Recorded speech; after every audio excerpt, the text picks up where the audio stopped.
Hey everybody, what's going on? And welcome back. It's good to be here again to be able to talk about these old things that we love so much. I already see a few people are already in the chat. Angela Straven, Lord Runner, thank you so much for showing up. Be sure to share the link out and let's spread the word. This is going to be a special night for everybody who shows up in the chat and everybody who is subscribed to the channel and shows up for this, because we are actually going to have a giveaway tonight. A big thank you to everybody that has ever shown up for this stream, everybody who has ever partaken on this stream. This is my way of thanking every single one of you, because every time that you show up, you make this that much more fun. Because without you, it's not fun. It's me talking to myself in a private room. And at that point, I might as well just be doing a video because it's actually pointless. Thank you so much for doing this. So we're going to go ahead and we're going to bring in our guests for tonight. We got JJ. What's going on, JJ? What's up, everyone? How's it going, Tommy? Oh, man, it's going good. We also have Jens. Yeah, Tommy. Yeah, doing good. And that. And we got our favorite pun maker. We got Stieg. Stieg. What's going on, Stieg? Hi. Swinging by to say hello on your celebration. Yeah, you know what? I mean, this one is actually a long time coming. I've been meaning to do this one for quite a while. Everybody, I pinned it in the YouTube comments. There will be a giveaway. I'm not really seeing it, but then again, everything's kind of fuzzy on my YouTube. It's there. Thing. It's there. Okay. It's there. Who are you going to give away? Oh, that's actually going to be a bit of a surprise. I was thinking about giving you away now that you showed up, Stieg, but I don't think I could afford the shipping on it. So, yeah, there's a weight thing going on too. It's not just distance. He's got to spend 6 months in quarantine. Yeah, away from junk food or whatever. Actually, I don't eat that much junk food. There's nothing wrong with some good old-fashioned junk food. Oh, remember like those old rock candies that they used to have? I mean, I know there's still a few companies that make them, but holy shit. Like the old rock candies, the candy cigarettes and stuff like that. Yeah. Oh, God. I had candy cigarettes, man. Not today. You ain't finding them things anywhere because, that promotes smoking. Oh, well, hey, look. Fuck it. We had licorice pipes. Oh, yeah. I remember those. Yeah, they look like the, some of them look like the Sherlock Holmes type pipes. Yeah, exactly. Mm-hmm. I remember with them candy cigarettes, when they stopped them, being labeled as cigarettes and like just candy sticks. And then there was like Spider-Man.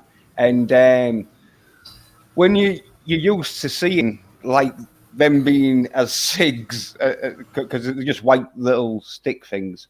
Yeah, you're thinking, Spider-Man sticks. Hey, what's going on? I see a few more people have popped in the chat. What's going on? Bone, what up, Bone? Always good to see you.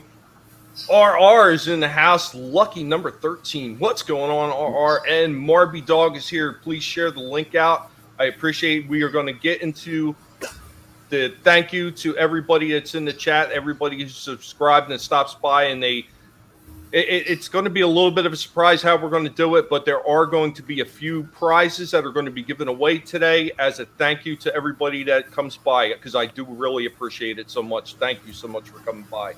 But I remember when they first started changing the candy cigarettes, the very first thing that they did is they took the little red tip off the end of them. Yeah. And they took the red tip off to make it look like it wasn't burning, but they were still selling them as candy cigarettes. Yeah. And then eventually they did away with candy cigarettes and then did, like you said, Nick, started calling them candy sticks. Yeah. Speaking of candy, Miss Martin Muses is in the chat. What up, Miss Martin Muses? Hello there. So Son of a Red Shirt says, up here in Canada, we used to have Popeye candy cigarettes. Never saw Popeye smoke a cigarette. Sorry, was a pipe man. Now, however, they're called Popeye candy sticks or batons if you read French. Yeah, I mean, that was the thing about a lot of that. What's going on, Sentinel? What up? That was the thing with a lot of those candies, though. Why did I just don't understand why they got so offended about it. I mean, it was easy to tell that they really weren't cigarettes because they weren't even close to being the size of a cigarette. We had a bit of a debacle. Smoking for kids. We had a bit of a debacle a couple of years ago because we had these licorice candies that have been around since the 50s, I think. And you had like a licorice pirate, and there was a licorice, fireman and a cowboy, and then there was a licorice bushman, right, with a straw shirt. And people started losing their minds because that was racist all of a sudden. It was just basically licorice stereotype figures, right? It was a Viking too. And because of the bushman thing, that was it's not for sale anymore. It's gone. They canceled Aborigine bush. Yeah, something like. Yeah. Oh, I mean that's the point that we've gotten to a point in our society where things are just so ridiculous that, I mean, even candy can become offensive at this point, and that's just so ridiculous. I mean, when did we get to a point where we can't let kids be kids anymore? Yeah. Yeah. Watch out, because they're going to do away with white chocolate now. Oh. Yeah. It's oppressive. It's oppressing the dark oppressive. chocolate. Yeah, because it ain't bad that we got milk chocolate. Now we got dark chocolate too. So they're gonna get rid of the white chocolate.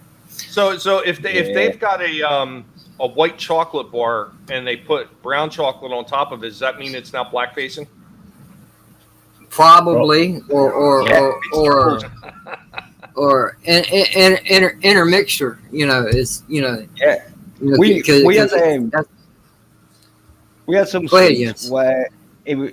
We had some sweets where the had brown chocolate in the middle and like white chocolate sort of crispy shell around it, and then there'd be white chocolate in the middle with a brown crispy shell around it, and it was called minstrels. No lie, in Britain that's what they called them. I'll Google it just in case. Minstrel. Why were they not coated in? Why were they not covered in like a red candied shell? Yeah, I think they kind of like an M&M. Yeah. So Redford says, I remember Fred Flintstone and Barney Rubble used to hawk Chesterfield cigarettes. We had something called Big Tits. Nice. It was wine gum. Well, I'm going to send you a picture and you can see it. Let's see. Copy image address. Put it in the private chat. Yeah, this was in the 90s.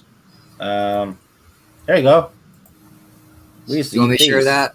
You want me to share that or not? Yeah, you can share it if you want. Okay. Yeah, all right. Because no. Tommy's internet's not all that great. That's all I was asking. I could look at it, but trying to bring it up for the screen is going to look fuzzy. Citizen 333, what's going on? Welcome. It's literally eye candy. Nice.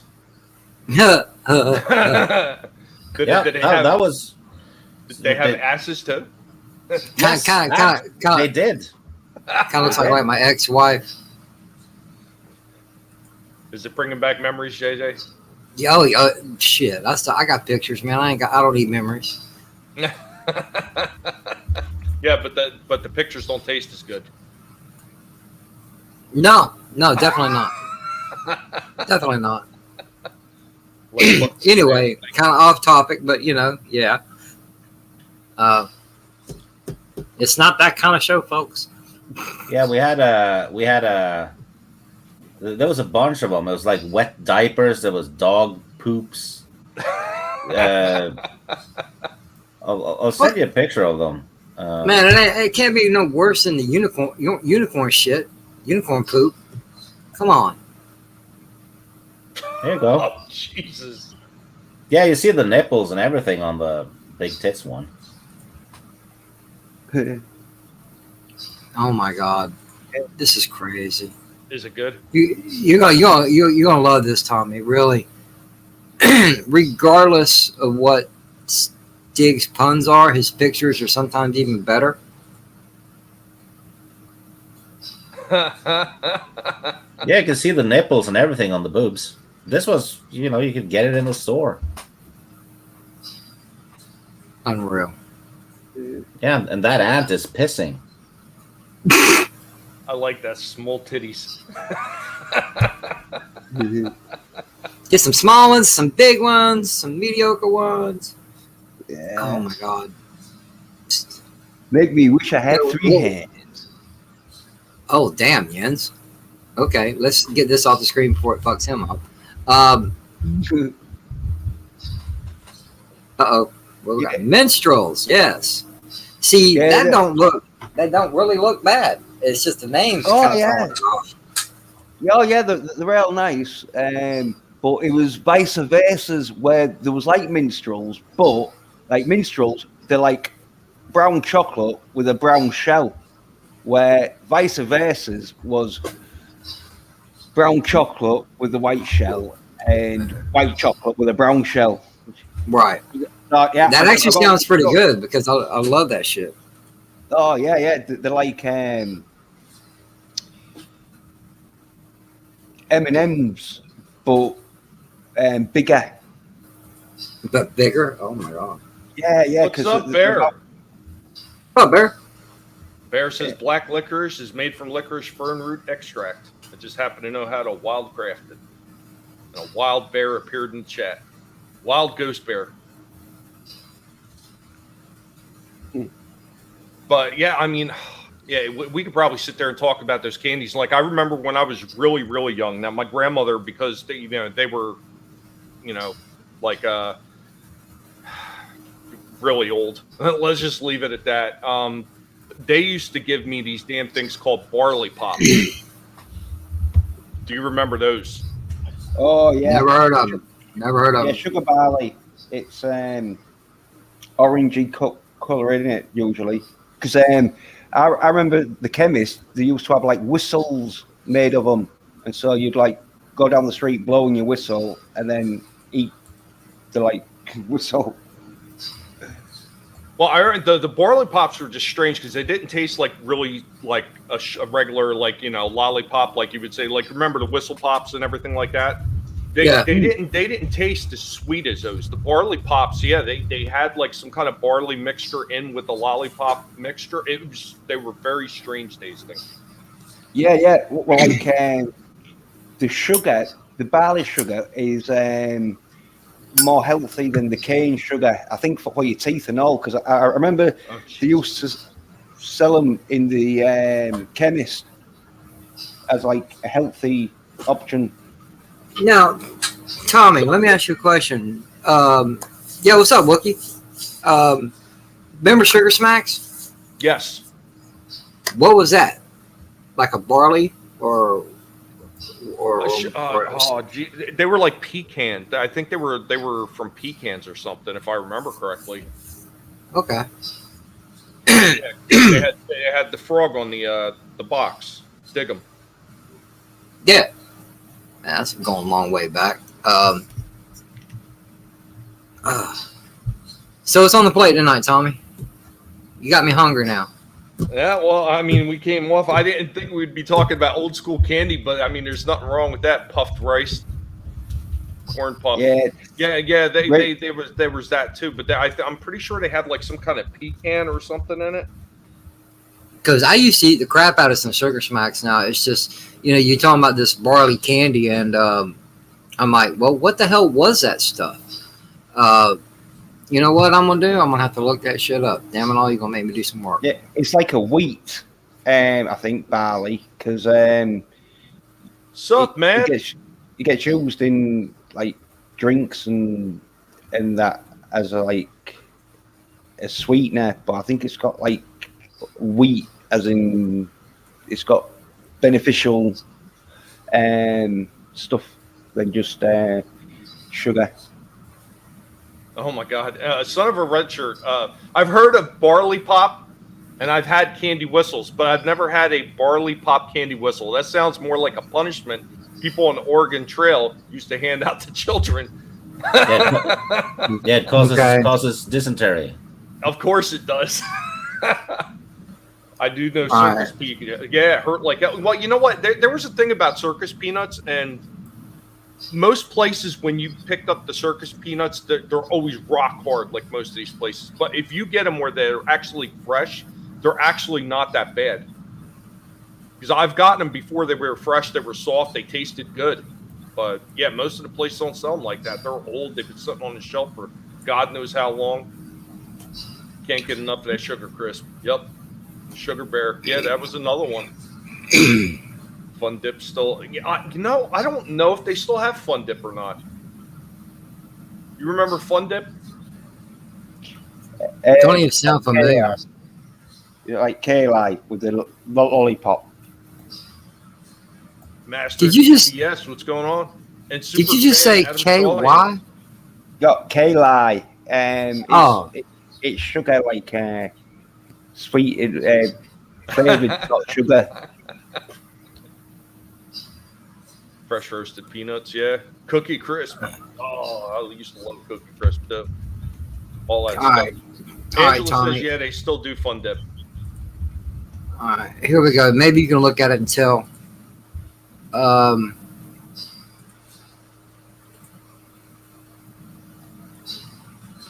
they made Sugar Smacks and Honey Smacks. Right. It's called honey corn in Norway. Don't know why.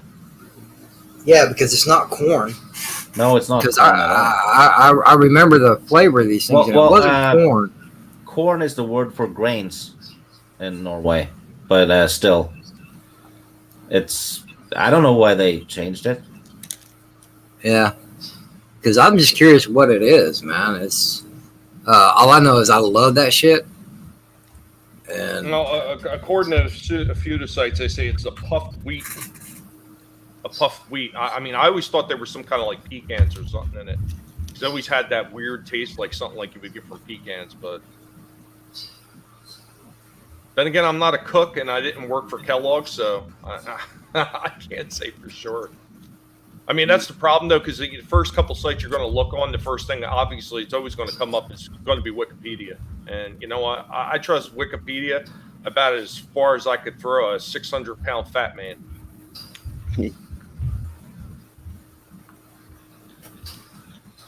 They call it lick-a-sticks. Yeah.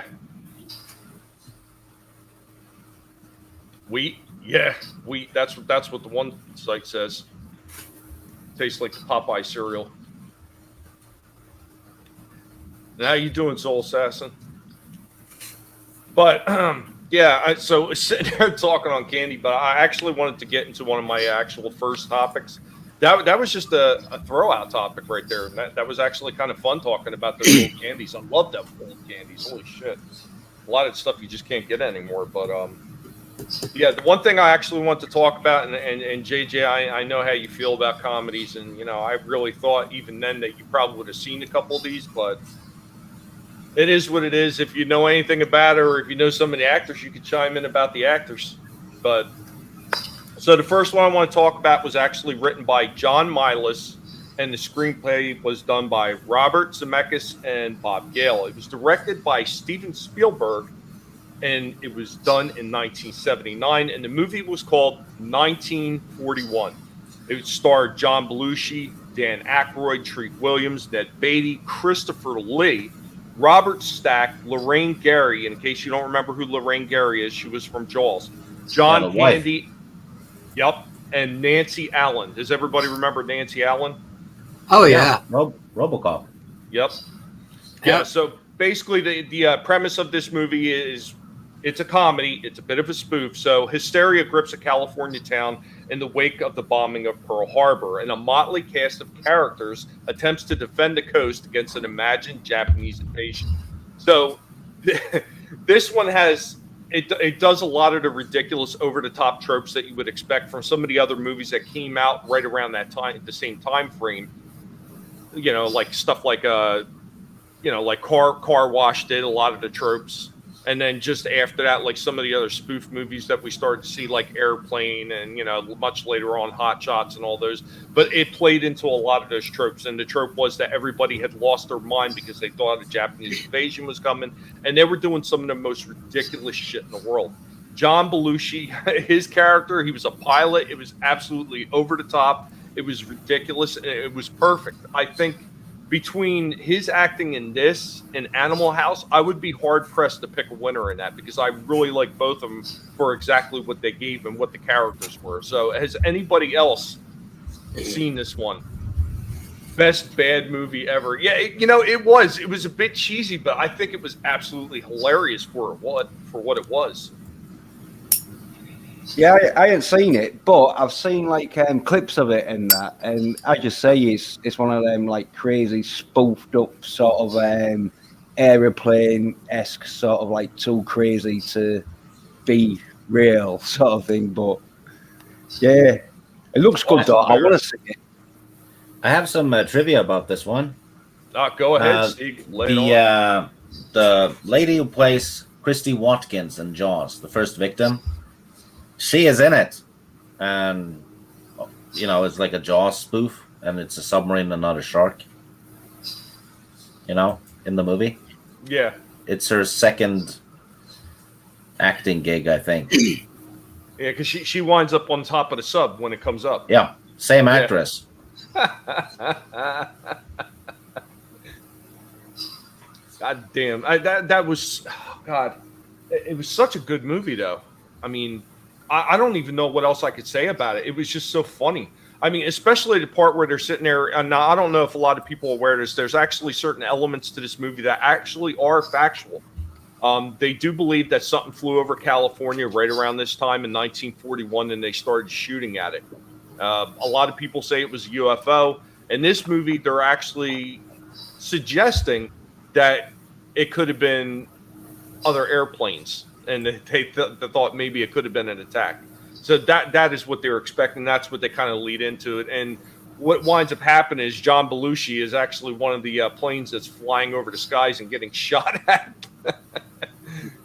But yeah, it was such a good movie. Now, one of the reasons that I bring this movie up, and when I do my first giveaway, 1941 is going to be one of those movies that I'm going to be giving away.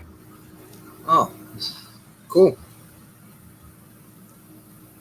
Also, quite famously directed by the film Red Dawn and Conan the Barbarian. Yeah, 1941. Yep. If you're giving it away, it can't be that good. Well, here's the thing. When I was up north, and I was like picking through all the stuff in the house, sometimes I found multiple copies of movies. Yeah, it's competition though. It depends what person you are. Depends what prizes will be valuable to you. Because I'll bit gutted that I can't enter because I know sort of what the prize is, and there's some prize where I'll be like, oh, I want to enter that. Sorry. I was gonna say like this 1941. I'd want that because I ain't seen it, and it's got John Belushi in. So there you go, right there, Soul Assassin, the Battle of L.A. Yep. If I win this, can I have you give it to someone else? Because it won't play on European DVDs anyway. I heard that there's a way to actually make that happen. Yeah, really? It's getting. How you doing, Curtis? If you want to stop up, Curtis, you're more than welcome. Media player where you can bypass your thingy codes. Oh yeah, wait you can play it on the computer. Yeah, I was about to ask you, Sig, is your computer old enough to have a disk drive on it? I bought an external disk drive for it, actually. Mm-hmm. So I have that. Yeah, but I was just thinking, the shipping would be expensive, and also, if you give it to Teresa or Toriel or something, if I win, Hey, it don't matter to me. So, nice to the ladies. It's important. There's actually going to be a second movie that's going to be given away with 1941. I'm doing 2 movies with it. So the second movie, we're going to get into that a little bit, and I know Stieg is more than likely has seen this one many times. I'm sure a lot of people in the chat have seen this one. Made in 1974, the screenplay by Norman Steinberg, Andrew Bergman, written and directed by Mel Brooks. Blazing Saddles. Yeah. That one has beans in it. Man, I was only 2 years old when that movie came out. Only Telegram for Mr. Mongo. I wasn't even a glint in the milkman's eye at that point. Now, I'm kind of curious. Is there anybody in the chat that hasn't seen it? I mean, obviously, JJ hasn't seen it because JJ has this thing where he's like a little bit like detested by comedy. So, No, Tommy. No. I've seen comedies now. Don't get me wrong. I've seen Stripes, both Caddyshack, Meatballs. Moving on, and going up the list through the years. I've seen a comedy here and there, but it's not particularly my favorite. I don't detest them, but they're just not my favorite. I don't know. That's what I was led to believe. That like you hated them, like you were stabbing. No. You were stabbing comedy DVD cases in the dark at night or something. No. I do that with horror. I do that with horror. Yeah, give the retro like slasher up cases in it. Really? But no, seriously. No, I don't detest them. It's just not a favorite of mine. I've watched a few, but to me, it's like if you're not flying around blowing shit up. Some laser blast somewhere along the way, maybe a couple laser swords. You never know. I got to be grabbed by it. I'm not particularly interested in laughing. I like comedy, but if I watch comedy, it's stand up. That's where I get my comedy from. Yeah, Blazing Saddles was crazy though. There was some skits that were just far out, like Mel Brooks. He did that sort of like where he just right it was totally off the wall. So yeah, if I want to turn on a screen and watch something funny, hell, I'll just do a live stream and try to be funny. It's easier that way. Are you high? Not yet. Well, this is for you, JJ, and this is actually for Curtis because I seen Curtis in the chat says he hasn't seen him. I know Curtis is getting around and trying to watch some of the movies that he hasn't seen. He recently did The Godfather, and he just posted another one that he hasn't seen yet. And if you want to see somebody who's talking about older movies who's watching for the very first time and has a fresh perspective, make sure you stop by and see Curtis YZ and check it out. So this is a story for Blazing Saddles. So the railroad's bound to run right through the sleepy town of Rock Ridge. Land there will be worth a fortune, but the townfolk already own their own land. How do you drive them out? Send in the roughest, toughest, meanest, leanest gang you've got and appoint a new sheriff you figure will last about 24 hours. So basically this is the premise of it. So they send in a sheriff, and it's an all-white Western town, and they send in a black sheriff. Oh wow! And yeah, that's where it starts. It's actually quite hilarious. So it's typical Mel Brooks. There's a lot. There's a bit of the slapstick, a bit of the ridiculousness. There's even a talking turtle. I think the turtle sang too, didn't he? Oh, I can't remember. But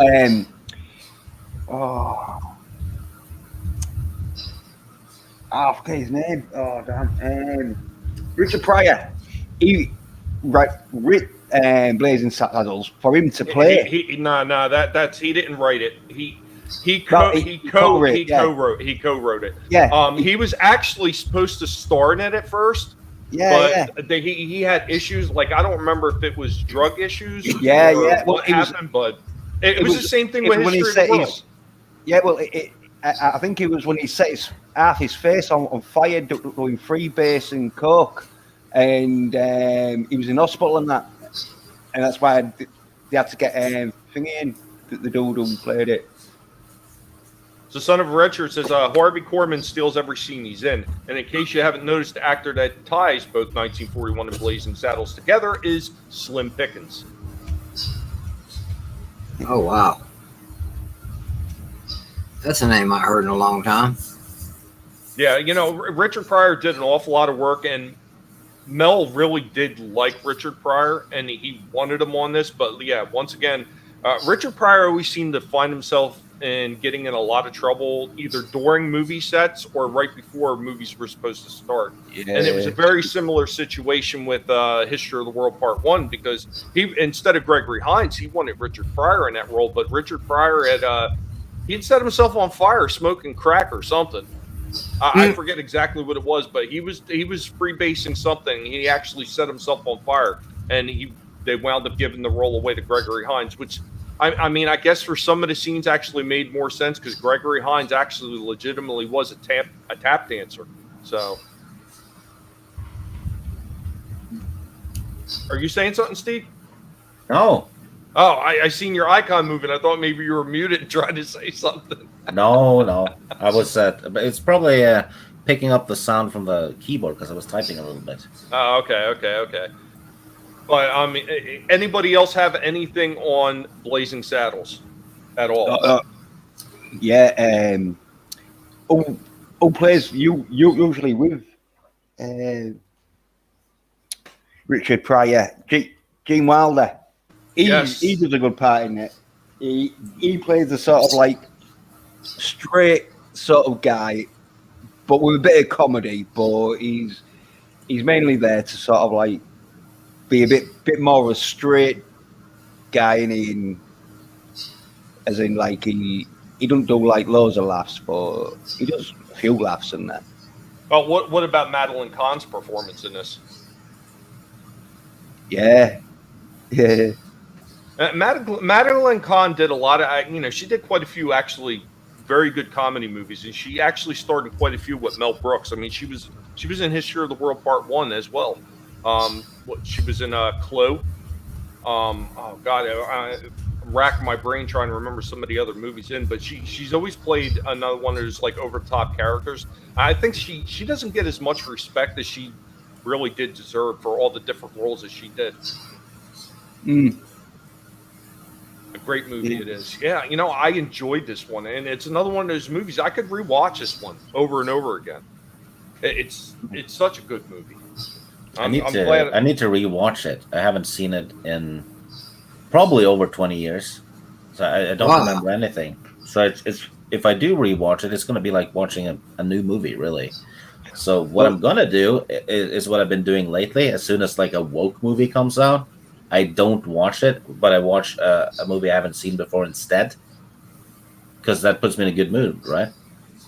Yeah. So I'm gonna, instead of watching Shang-Chi, I'm gonna watch Blazing Saddles. There you go. Well, I'm going to watch Shang-Chi because I think it's gonna be doing good. I'm hoping so. Young Frankenstein, that's another one.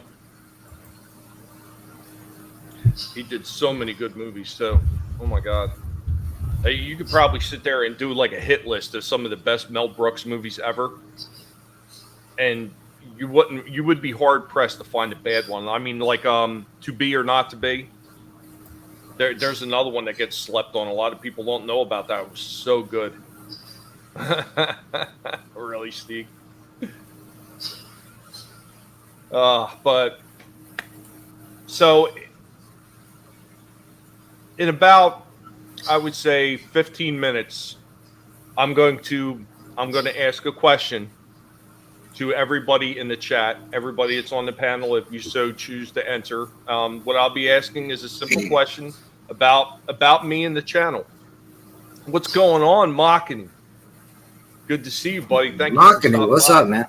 I'm going to ask one simple question about me and the channel, and whoever gets it right, I'm going to take the first 10 people that get it right, and we're going to take it old school like we do on the channel. And I am actually going to legitimately roll a 10-sided die, and the winner is going to wind up getting both of these movies. I think that's probably the fairest way I can do it, going old school without using any of the modern equipment. But Careful though, because I'm a Jedi. I can manipulate dices. Well, you can't do it from this side because I have rogue Sith guinea pigs. They're going to block it. They put up a big force field. Oh crap! So, if you could manipulate the dice, though, you manipulate them for you to lose because you don't want the DVDs. Well, I want to win it on behalf of others, though. Oh yeah, you just want to win it for bragging rights, though. Yeah. Yeah. But as far as Mel Brooks is concerned, JJ, is there any of his movies that you did say? I've seen, I can say honestly, one. And I wasn't a big fan of it either. Uh-oh. And that's Spaceballs. Oh, no. I don't like Spaceballs either. But with that being said, though, the intro to my show starts off Star Wars-ish, but ends up being Spaceballs. And I don't particularly mind it. You know, it works for what it is. But as far as the movie itself, I never was a big fan of it because, you know, I've seen a lot of Star Wars indie films and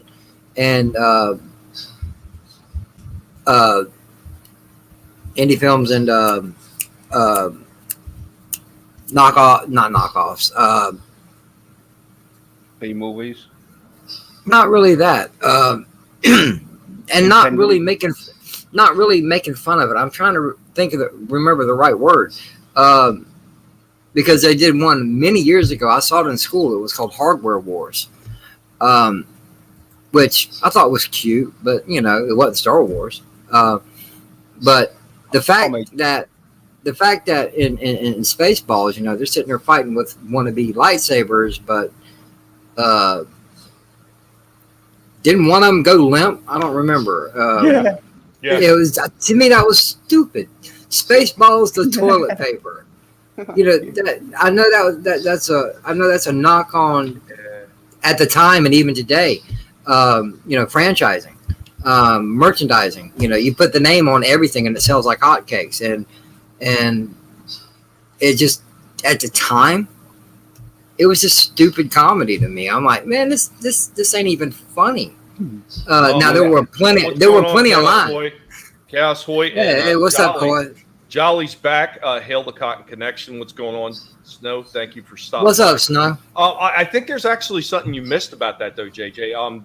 When they were doing that merchandising thing, they really weren't poking fun so much at Star Wars in particular for all the merchandising. Do you know why Mel Brooks did that? Because when Mel Brooks made the agreement with George Lucas, you know, because he actually went to Lucas, he didn't need to. He was doing a parody. He went to Lucas anyway. That's the word. That's the word I was looking for. Parody. Right. Thank you. He went to Lucas and he asked Lucas, "Would you mind if I took elements of Star Wars and put it into a parody movie?" I mean, obviously he did Planet of the Apes, he did Alien, and there you know, did Star Trek even to a degree. There was a lot of elements, a lot of different sci-fi that he actually put in Spaceballs. But the reason he did the merchandising is when he asked Lucas if he could get his blessing to do it, Lucas says, "Yes, you can absolutely have my blessing." And I'm saying 100% you can go ahead and kind of parody Star Wars to a degree with one stipulation. You are not allowed to have any kind of merchandising whatsoever for this movie. That is why Mel Brooks put it in there. And that sounds like something Lucas would say, because if there was merchandise, hey, he wants his cut, and it was probably more than his fair amount. But that makes sense. That makes honestly, that makes great sense. Now, don't get me wrong. There were parts of the movie I did like, but it's not something I would go back and watch. You know, just say, "Oh, hey, I want to watch a movie." No, Spaceballs is not it. You know, because there was a lot of that stuff. You know, like what's her name? I can't remember the droid's name. Dot 3, man. The virginity. Dot Matrix. Dot Matrix. The virginity alarm. You know, I thought that was hilarious. Because, you know, there are some parents out there that really think like that for their female children. And it's and I maybe you have too at one point in time, Tommy. Who knows? I just thought it was funny. But yeah, it's like beating a dead horse, man. I'm just, you know, I can take it or leave it. You know, it's not a must see for me. You know, I think it was something that was really good, and technically, I think a lot of Star Wars fans really, you know, I think they get mad at it because they take it all too seriously. They can't have a little fun sometimes with it. I mean, that was the idea behind Spaceballs. It was to be able to sit there and say, hey, you know, well, all of us are fans of this, because even Mel Brooks has said he was a fan of Star Wars. It was the fact that you could take something that you're a fan of and you could still have fun and laugh about some of the aspects of it that you can poke fun at, and you could say they're a little bit ridiculous. Oh, don't get me wrong. Now, I don't hate it. Okay, I don't hate it. I can appreciate it for the work that it is. But you know, like I said early on, Mel Brooks, Monty Python, you know, other people like that. I'm not a fan of it. I never have been. And besides, a lot of these works, some of these works, just like with Blazing Saddles, I was 2 years old when it came out. You know, by the time I was old enough to watch a movie and understand what it was something I wasn't even interested in. You know, but that's just me. You know, everybody's different. I want to get back to Son of Red Shirt real quick. Yeah, go ahead. Go ahead. Yeah, they made a cheesy penis joke about it, but it was all in good fun. Pizza the Hut, John Candy playing Barf. Oh, Rick Moranis' Dark Helmet. Grant you, it wasn't his best work, but it was still fun. Yeah, and I think that's what it was. It was supposed to be just fun, and I think some people took it too seriously. I mean, I didn't, because that one line that his officer says, I bet she gives great helmet. You know, that was hilarious. Okay. What about when he's sitting there? He's like, "No, sir, I didn't see you playing with your toys." Exactly. Yeah, man. But no. Check this out though. I don't know what they doctored up to do that, but Lucas said you can't merchandise this. But dude had action figures of the characters of the movie. What happened to him? Does Rick still have them?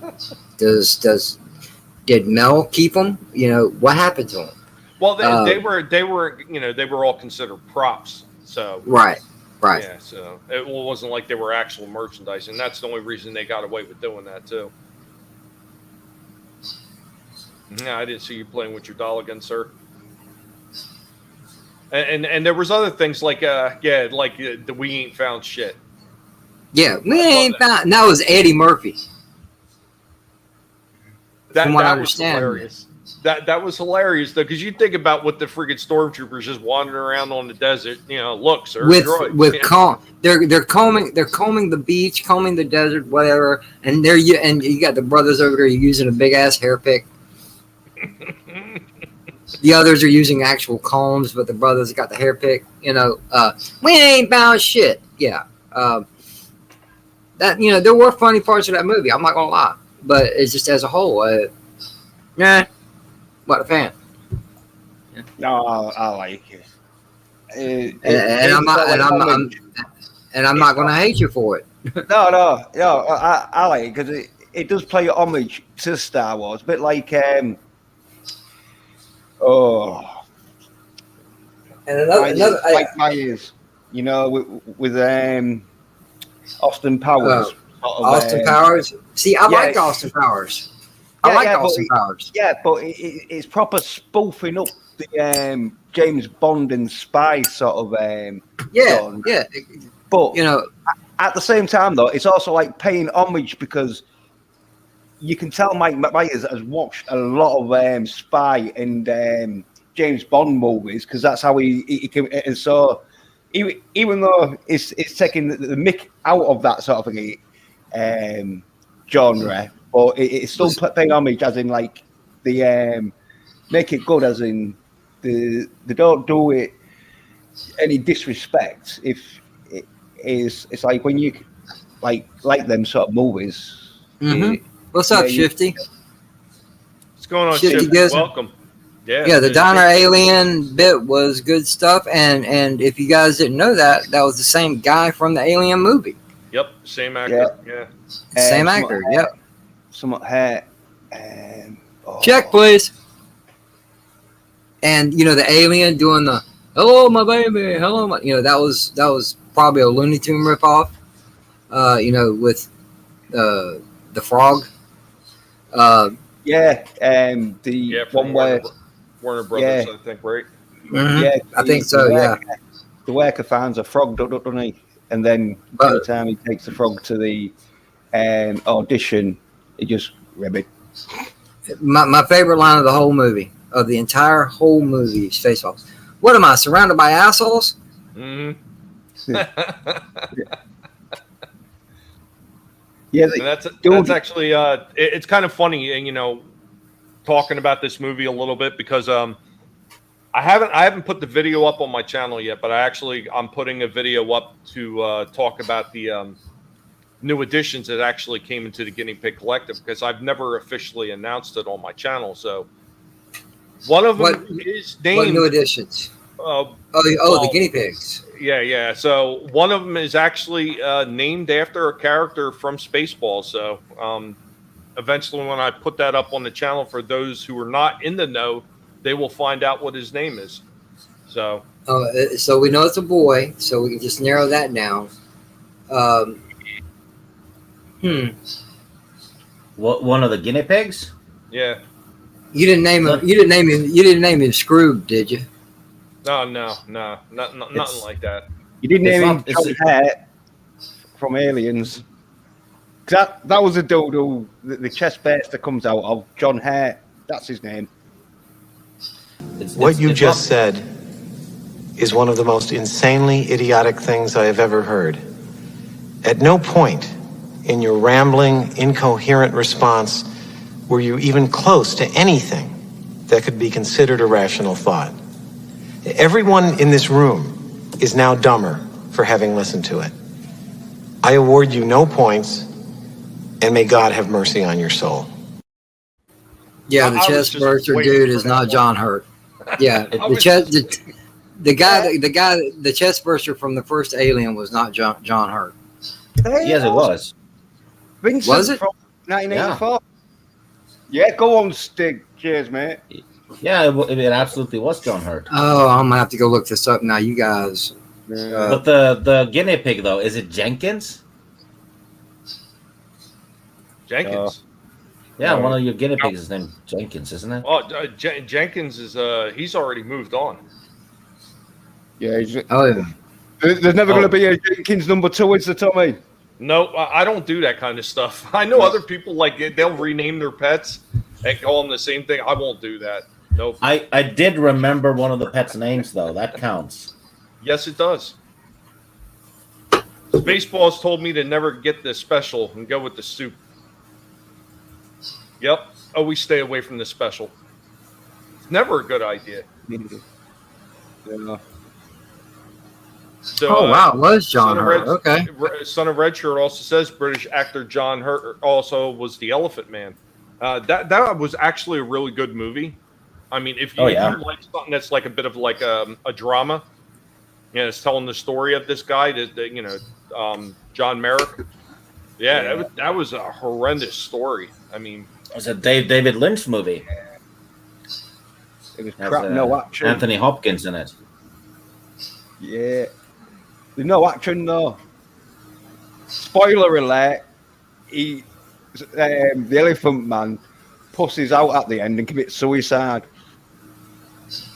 Yeah, for those who don't know, the Elephant Man, it was I forget what the disease is called, but basically what it did is it limited his ability to move, and I mean it was pretty horrendous looking the way his body looked, because it was so deformed because of this disease. But one of the things he could not do is he could not lay flat on his back when he went to sleep, because he would suffocate. So at the end of the movie, he decided he just wanted to lay down like a normal person. Yeah, don't spoil the film for him. Yeah, but my apologies, guys. I was thinking of William Hurt. Yeah. Well, who hurt William?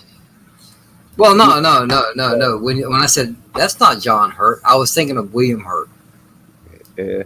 He played. He's played in a lot of things. The first thing that comes to my mind is the newer Lost in Space movie. He played the father, he's got like brownish blondish hair. That's why I was thinking, man, that's not John Hurt, but I had the wrong guy. My bad. I made a mistake. The world didn't end. No, thank God, because if that was the case, I need to stop making those mistakes. The film you say you didn't even like though, as I remembering the actors. Well, no. The original Alien movie. I only remember actually a couple of who the actors are. Because you got Tom Skerritt, you got Ian Holm, and of course John Hurt. There's a few other actors in there. The actress, man, that movie screwed her up. For real, that movie screwed her up. Because the one who played the navigator. Yeah. Because when that thing burst out of John Hurt's chest, man, that messed her up because that was a complete surprise to everybody. Yeah. There's a cut scene in it too, because when she gets killed, the alien rapes her. Because when Ripley finds her, the corpse doesn't have pants on. You can see that there's no pants on her. Yeah, but in the alien, a female. So did it like scissor her? Sort of like. Oh my God! It's a male one. Is it? But So I want to say hello to Awesome One in the chat, and also Bruce Lombardo. What's going on? Yeah, Bruce what's Lombardo up, Bruce? Dick's Division. Good to see you. Thank you for coming by. That's the thing, Jens. No, there's only one really in the Alien franchise. There's only one female, and that's the Queen. Everything else are drones. Yeah. I thought the first one though was a female, but it wasn't. It was a male, wasn't it? The first Alien. Yeah. They were considered drones. Yeah. What's going on, Keck? Good to see you, buddy. Yeah, hey, Keck, what's going on? But yeah, I mean the female alien, they didn't first introduce that into Aliens. So okay, well, yeah, and there wasn't supposed to be a queen either because of if you watch the director's cut of Alien 1, the aliens make the eggs out of people.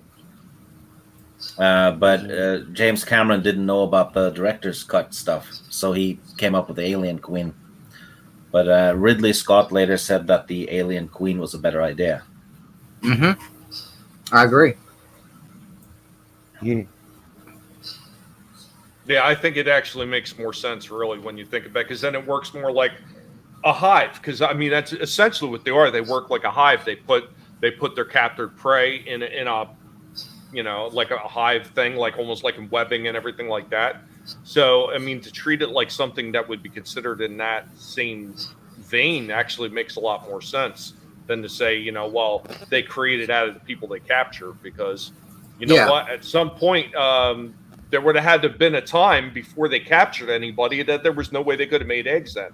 So there would have had to have been some starting point. Well, it's how the xenomorph procreates or assimilates, however you want to word it. They got to start from somewhere. The eggs, using human hosts, it's got to start somewhere. But then the first hatchling usually becomes a queen. And then it goes from there, which works good that way. And usually, Bruce, I hope you're going to be okay, buddy. Pulling for you. Bruce says he's recuperating from home now, just about 3 weeks of getting rid of the need for the oxygen tank. Yeah, I wish I could go that route because I use oxygen myself, and it's literally a pain in the ass. Well, Bruce had a problem with the Coofer. Oh yeah, I got a sister in the hospital right now with the beer bug, and it's got me on edge. I know, people. I know people pull through from it, but I know a lot of people has died from it. So, I'm on edge right now. But so far, she seems to be doing good, man. So, JJ, get her to Yeah. like eat lots of like nuts in that with like zinc in, like fruit. We've got zinc in, and vitamin C, which is like oranges in Yes, that. yes. You know, zinc, vitamin C, and there was something else. Oh, I know. There's a lot of stuff out there. Because me personally, I love my fruits and vegetables. It's like crack to me. I gotta have it. Yeah. I take a daily vitamin. There's a lot of stuff, natural vitamins, minerals, and stuff like that. Instead of taking it all in pill form, is better for your body. I do it every day, and I've been trying to get her to do it for a while. But she's a big salad eater, so she gets some of it, but not all of it. Did you say she was a salad tosser? No, an eater, not a tosser. Oh, okay. Just making sure. Thank you, Tom.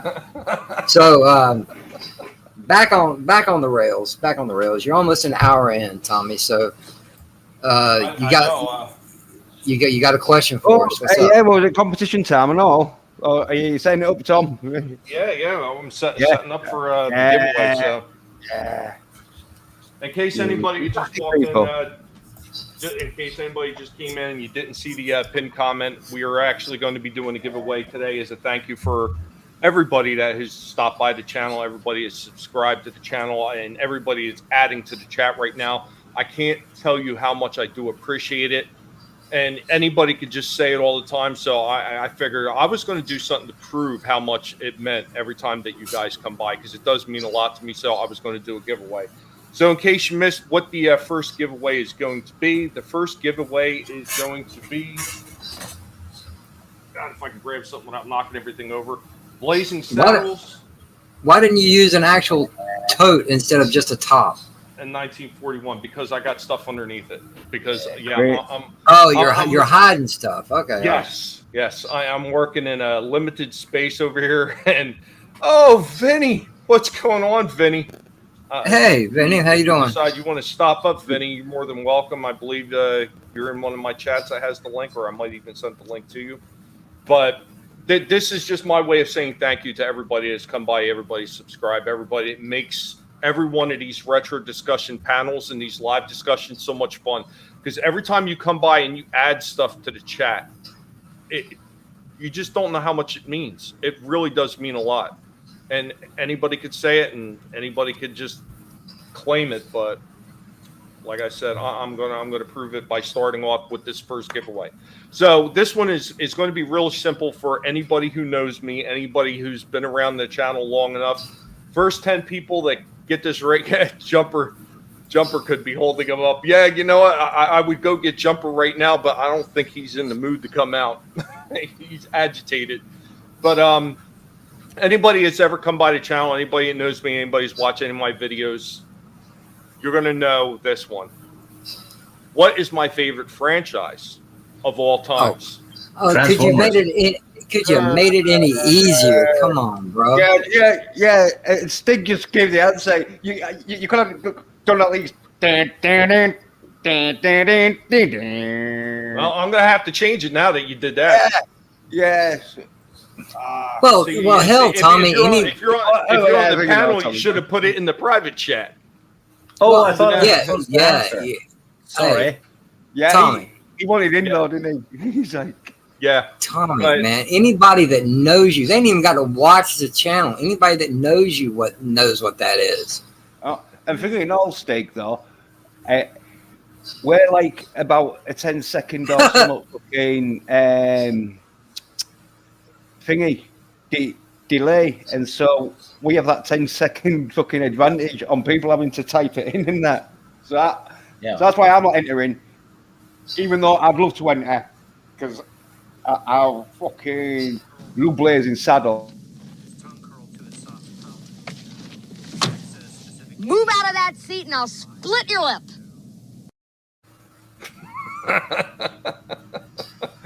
Okay, so here's what I'm going to do. I'm going to come up with a second question. So obviously, since that first one, and listen, guys on the panel, do me a favor, put it in the private chat. Don't yell it out. Yep. I'm going to keep this one in sync. Are you going to pay attention to the chat, or do you need help with that? No, I've got it. I've got it. So okay. I'm going to have to redo this. So since we obviously they already threw Transformers out as being my favorite franchise, I'm going to keep it in that same vein. It's going to be about the Transformers. So what company did Hasbro partner with when they first created the Transformers? What the hell? I don't know. I should know this. I've heard you talk about it enough. Oh, I think Stig's thinking. Hey, don't let Stig trip you up. He's very intelligent. Well, I'm entering because if I win all three, like, there's people that's going to be like, oh, that Jens Peder and Tommy, they've just fucking rigged our bastard. What's going on, Keely Chow? What's going on? I've been like, oh. I know Tommy has told me this, though. I know what you put in the private chat. Yeah, what you put in the private chat isn't correct. So no, I didn't think it was because you yap about that stuff. I do. I talk about it often. Shifty Gizm is giving out hints. I think I know what it is. Shifty's giving out hints. Yeah. And I can tell you this: somebody in the chat has already got it. So is this correct, Tommy? What I just typed? Hold on, I'm flipping back and forth between two screens. That would be correct, sir. Yeah, really. Yeah, because I remember you telling me how they kind of ripped off in a sense.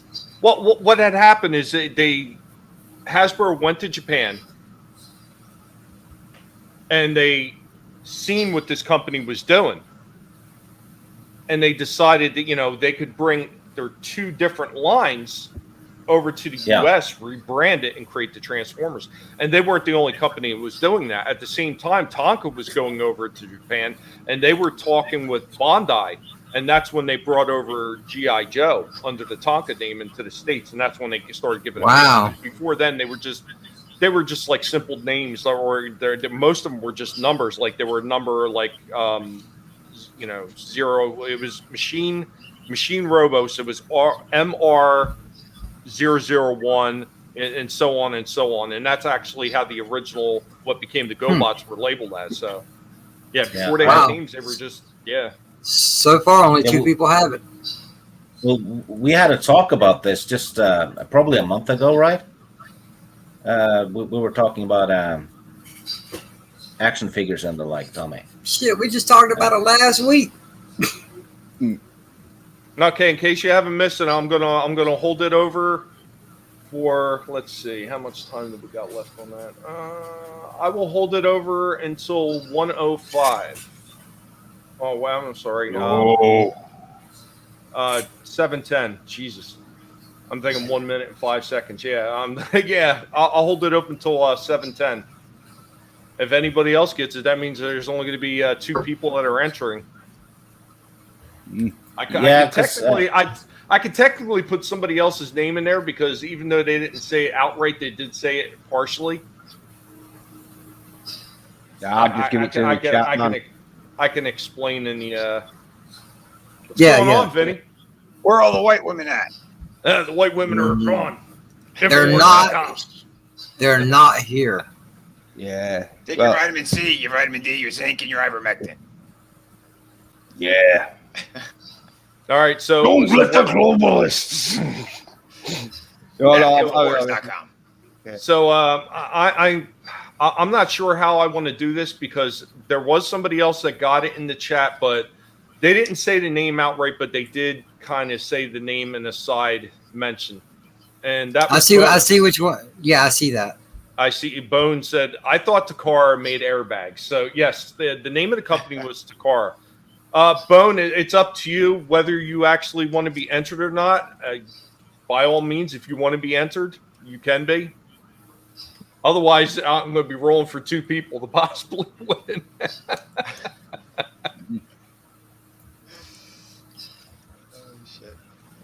Yeah, if it's only 2, see which one wants odds or which one wants evens. Well, we could just split it. Yeah, send one, and send you one the other. What's going on? Okay, Bone wants to be entered. Sweet. All right, so it's between 3. All right. So I'm gonna show that I'm not cheating, and I am doing it old school. So What's the numbers? Just roll a d6. 2. Okay. So number 2 won, and number 2 was Stieg. Yay! Congratulations. See? Told you I could mess with those dice. I just used to. Hey, wait a minute. How was Stieg number 2? Vinny got it first. Yeah. No, he didn't. Because remember, Stieg put it in the private chat before Vinny put it in the public. Sure. Someone in the chat got it before I typed it, though. Well, hang on. Let me look at this. I'm pretty sure Vinny put it in the chat first. 707. Yeah. Hold on. I'm looking right now. Tommy said someone in the chat had already got it. Yeah, actually, at the same time. The timestamps are the same. Yeah, I remember seeing Vinny put it in the chat first. Yeah. Okay. All right, but they're both at 7:07, so basically both at the same time. No worries. You got it. When are you giving it away? Are you giving it away, He's going to let me know, I guess, who I'm going to be mailing it to. So You can mail this thing. Go for it. Well, I got those movies anyway. I figured, if I want something, you could ship a tutorial because she's been sick and all. Might cheer her up. okay. Well, yeah, we'll talk about that after the show. Or, we even talk about that in the DMs or wherever. I get a hold of her and see if she feels good about giving me the information. I mean, I don't know how safe it is to let a guinea pig know your information. It's not like we can travel across the country that easy. So, well, she's an elf. She'll deal with the guinea pigs. Well, everybody on the panel is already assimilated in one way or another. So, yeah, That's right. It's from the shedding, from the shots. yeah. Got to watch out for the shots. I don't. Oh God, that stuff, man. Should have watched Tommy's Transformers retro video. Yeah, I talk about it multiple times in that one. Yeah, last week me and Slasher and a few others, and Tommy included, we did the 1986 Transformers the movie, animated movie. Trust me, we heard all about it. You got the touch. Oh, Yeah. I gave you a rundown on it. It's like on all the packaging of the figures as well. Yeah, it literally said. Well, and here's the funny thing, though: the original packaging just said Hasbro Takara, but now it actually says Hasbro Takara Tomy because Takara bought out Tomy Toys. Because Tomy was one of the other big Japanese toy companies out, besides Bandai. So I didn't even know that. Obviously, I know like the Japanese toy companies, but I didn't know like what the names was. Because I was thinking, is that a toy company? Yeah, because see, I always thought it was just Hasbro. Yeah, I was thinking, that ain't NB. The Mad Geniuses are Takara Tomy. They're the ones who God, do it. those guys were they were absolutely like they were puzzle creators, really. When you think about the ways that they created all those figures initially. Oh yeah. Just to come up with those designs, and I know a lot of people bitch about some of the early Transformers that, like in robot mode, they don't look quite as good as some of these newer ones. But you're looking at a design perspective as somebody that came up with that idea. Like, how am I going to turn something that looks like the oversized die-cast cars into a robot. Just to be able to come up with that kind of engineering. Yes. It's insane. Yes. I mean, even with the computers and shit now, they could do all this wacky, the design work's insane and how they work their programs, but it's still impressive as shit. Now, to think back to then, and then they had like the kind of clay that they were playing with too to figure out how it would work on top of doing the drawings and stuff, dude. It's amazing. Oh yeah, I have a couple of books on some of the older stuff where they're actually showing some of the early clay. And what Takara used to do wooden ones too. Did you know that, Ben? Yeah, I did see those. Yeah, they would make wooden models of these things, like what would you call it? Like not promotional, but damn it, prototype. Thank you. Yeah. So they would make these wooden prototypes and just figure out, well, how is this going to work? And then obviously when they did like small sculpting on the little heads, they would do like large clay heads with all the detail in it. Yeah. It's amazing how much work. I mean, now Vinny himself, I don't know if you guys knew this. Vinny used to work for McFarlane Toys, so he knows a little bit something about toy design. Damn! Yeah. Sweet. I know a little something. Yeah, I was a lead designer there. Pretty crazy. The shit that I saw. What kind of went down? I felt like Mr. Rogers' field trip gone bad. What stuff were you involved in then? Yeah. I did a bunch of shit. I did like 2 or 3 years worth of figures. I did full lines of them. I did like this medieval kind of dark age Spawn line. Onimusha 2 was based off the video game from Capcom, which I ended up getting weapons. I designed weapons that made it into the game, which is pretty cool. Yeah, because they were still working on the game while we were working on the figures, and they liked some of the designs and stuff I was doing, and they put like 3 or 4 of them, I think, in the game. You didn't have to happen to do any of the consulting on any of the movies, animated or whatnot, did you? Or was it just the toys? No, it was just the toys.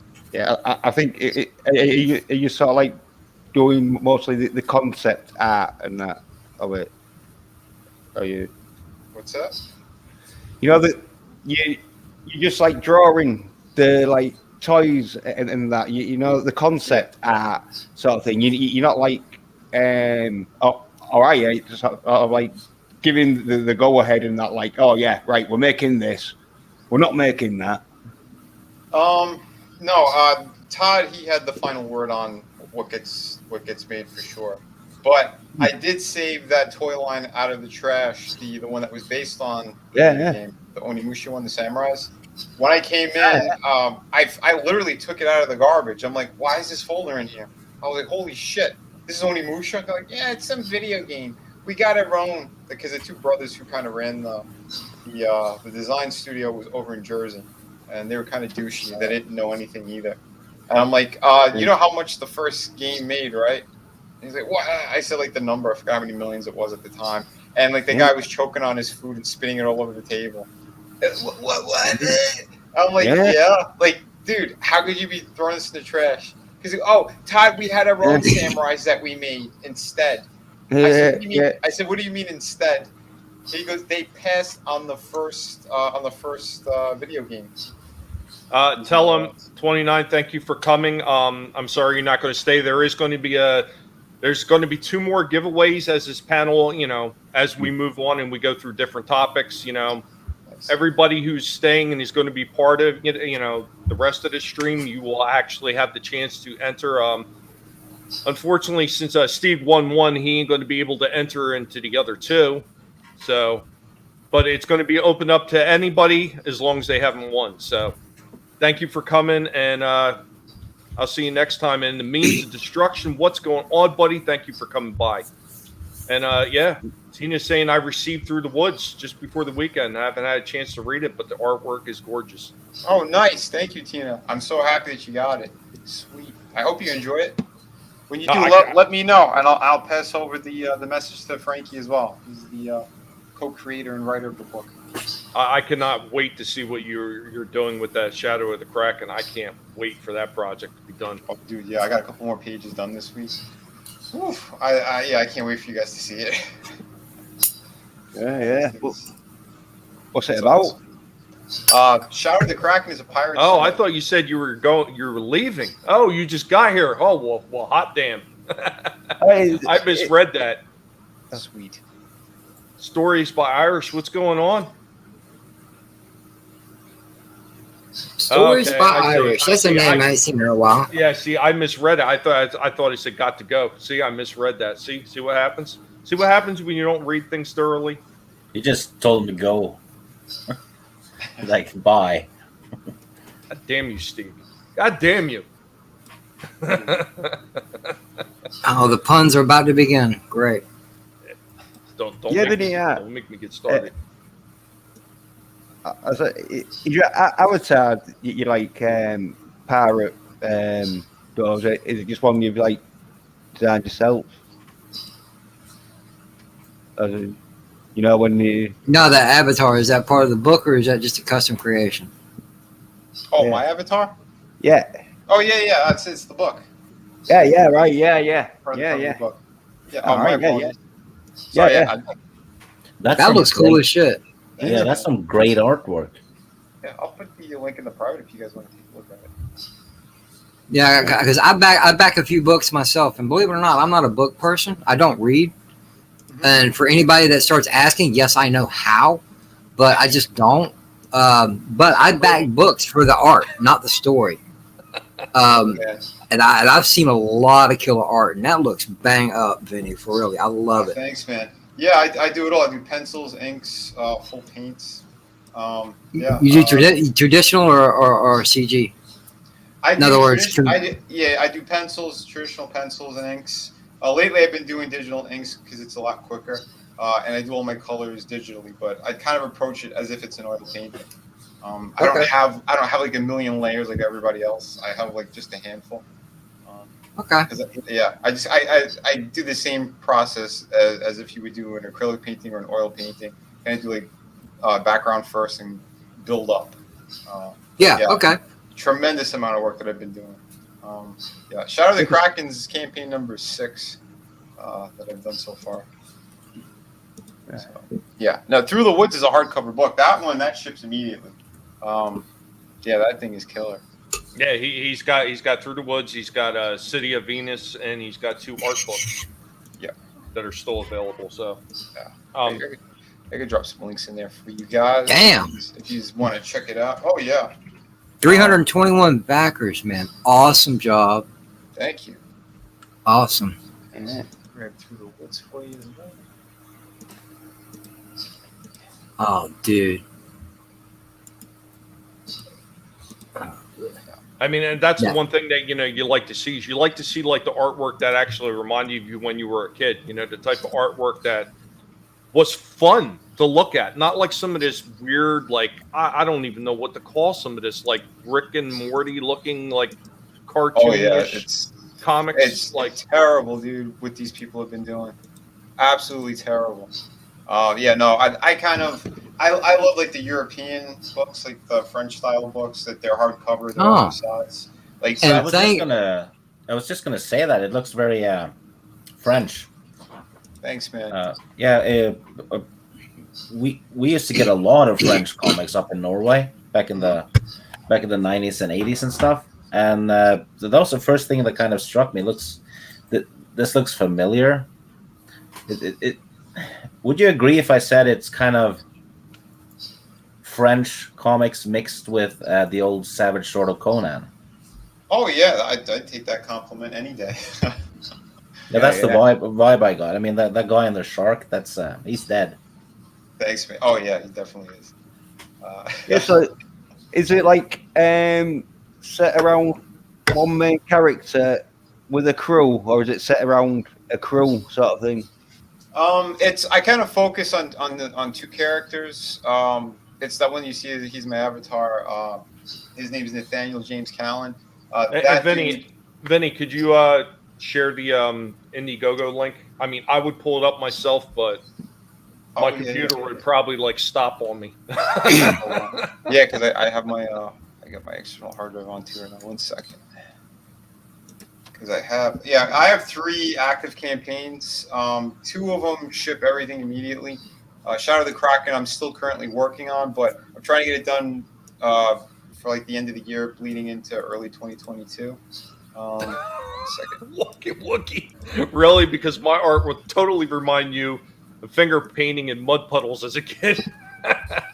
There we go. I'm sharing it. All right. Bring that up. Yeah. So this main character, we follow him, and he's pretty much part of the Royal Navy, and you'll see how and why he leaves. He kind of defects himself, and he becomes a pirate. It's a very violent scene, but he starts living by his own kind of code, and he's starting to break his own code. He's getting that bloodlust, the treasure hungry, but he does find an amazing treasure, and among it. There is this skull that has it's a bunch of different maps are carved into it. So that's part of the story, but it's also coded. So it's not going to be like, X marks the spot. There's other shit going on. But so I'm kind of showing like the way that life was, and it is all set in the Caribbean. So I'm going to be kind of showing the beginning of that as well, and kind of how that all kind of got started. Did you watch Black Sails? Yeah, that was one of the few pirate things I actually did enjoy. Yeah, they did a movie in the 90s, which is basically, the Black Sails is a prequel to it, Treasure Island, based on a book. But the one from 1990 has Christian Bale, Christopher Lee, Charlton Heston. Nice. It's packed with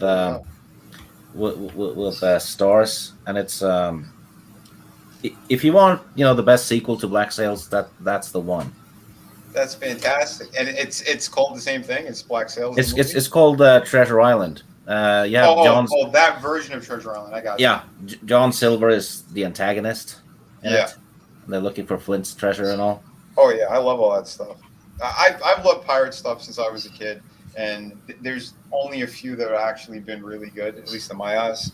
So there was one that was released maybe about a year and a half ago tops. I think maybe. I want to say it was on Netflix, but it was more like a documentary type of pirate show where they're actually going into the history. Yeah.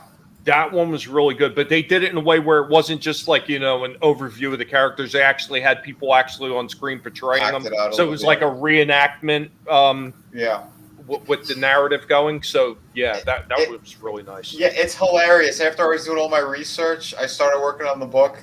I'm past the halfway point, and then I saw that Netflix thing dropped, and I watched it. I'm like, you son of a bitches.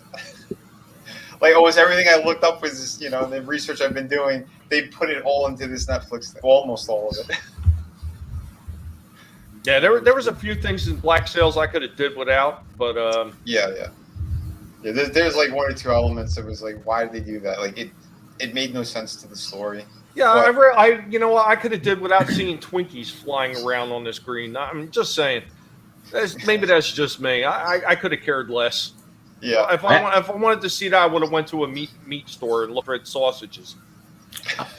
I actually liked Cutthroat Island from the 90s. With Gina Davis and Frank Langella played the villain and all. I love that movie. It flopped though, hard. It was an expensive movie, but excellent pirate movie in my opinion. Oh, really? Yeah. Soul Assassin says Muppet Treasure Island. Meme says The Goonies.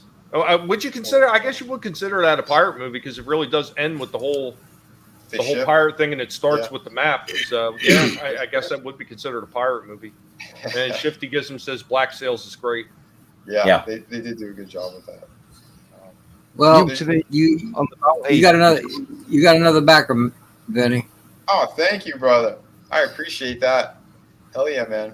Well, yeah, like I said, I don't mean to be disrespectful to any content creator as far as indie comics go, but like I said, I don't care about the story. From what I've seen on the Indiegogo page, the art is I think stupendous, man. It goes back to like old school Marvel comics, DC comics back in the day. The coloring is awesome. I love the line work, the scenes themselves, and thank you for giving women veritable boob sizes instead of all one size, because it makes it look more real. Thank you, man. I love it, man. Yeah, Dude. can't wait to get this book. I'm honored. Thank you. Fluffed heart. Yeah, Brutal Morningwood. What's going on? Hail Brutal. But yeah, man. I made sure that quality above everything else, man. I want to make sure people, they're paying premium prices. I want to give them a premium book, and this one's going to be a minimum of 50 pages. I'm going to start. Nice. Yeah, I'm working out like the last act of the book. It's very pivotal. Like a lot of it was kind of leading up to it, and yeah, it's going to go down. It's going to be fantastic. But yeah, the stretch goals I don't really pay attention to because they're just there for roughly what I want to do. I'm doing more pages than I was going to originally do anyway, so it doesn't really matter. But these are the other books that I have that are available and they ship immediately. So like if you click on the links on the bottom here, City of Venus, Through the Woods, they're gonna take you to the other campaigns. And this one, this is 32 pages front cover to back cover, futuristic kind of post-apocalyptic world. But I also have 2 art books that are 52 pages each, and those things have everything in there. Your superhero stuff. They're all like pin-up or movie poster type things that I did in that. But yeah, I got awesome. 2 volumes. So, awesome. But I tell everybody all the time, the only way to get volume 2 is on the featured tier, because I had volume 1 had its own campaign, and I ended up moving it to this one so I could manage these things a little bit better. But yeah, there's an add-on feature, so if people want all 3 books, they could just click on there and do the add-on. But cool. Yeah. I'm working on the sequel to this as soon as the Pirate book is finished, because everyone's been asking me where is it, because I did leave off on a very big cliffhanger. Because yeah, this world is just insane. It's a little bit of kind of what's going on right now, so to speak. But I did it before everything was actually happening. It's pretty much like the elite separated themselves from the rest of the world, and there was war, destruction. They tested on the people. Yeah, it's set far into the future, so it's every time like they rebuilt the city, there was another war or fallout or something happened until it got to the point that it's at. And there's literally like scavengers left, like tens of people. It's very bleak, but like nuclear fallout sort of stage. Without getting into, well, yeah, I'm not really getting into spoilers of how and why exactly, but I kind of led up to multiple wars. I kind of leave it there because I'm going to be jumping back a little bit into other elements of the story. But I kind of wanted to throw the viewer and the reader right into the story right away, get some action going. The main character, she wakes up on this rooftop, doesn't know where the hell she is. She doesn't recognize the world, and she finds a scavenger. So she's kind of, wanting to see if she can get any help. And in the process, there are other, I call them failed experiments. They're not exactly zombies, because the people who are in that floating city, they just their ultimate thing is because they have all the power. They want to live forever. So if they find scavengers, they test on them. They try to, they use them as guinea pigs, so to speak. And they're always failed experiments. So they toss them back down, and yeah, they're kind of roaming around. Nice artwork in that. Thank you, man. Yeah. Plenty of hot chicks. Yeah, you'll find out even why they're kind of dressed the way they are as well. But it's some great arrangement and all. Like it looks like they're brothel women. That's the pirate campaign. But yeah, anytime there's technology that's used, the floating city, they can detect it, and they send out like kind of different squadrons and groups. So they flew down here and they went to investigate, and a lot of shit kind of goes down. But yeah, like I said, I want to make sure people get like the action of the book, because this one's going to have a little bit of everything: superhero elements, sci-fi, monsters, just kind of everything that I dig. I put into this book. But yeah, it's going to be one hell of a story.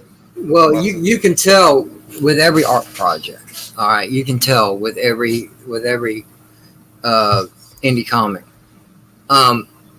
You can look at the art. You know, like I said, I don't really pay attention to the story, but you can look at the art, and if the artist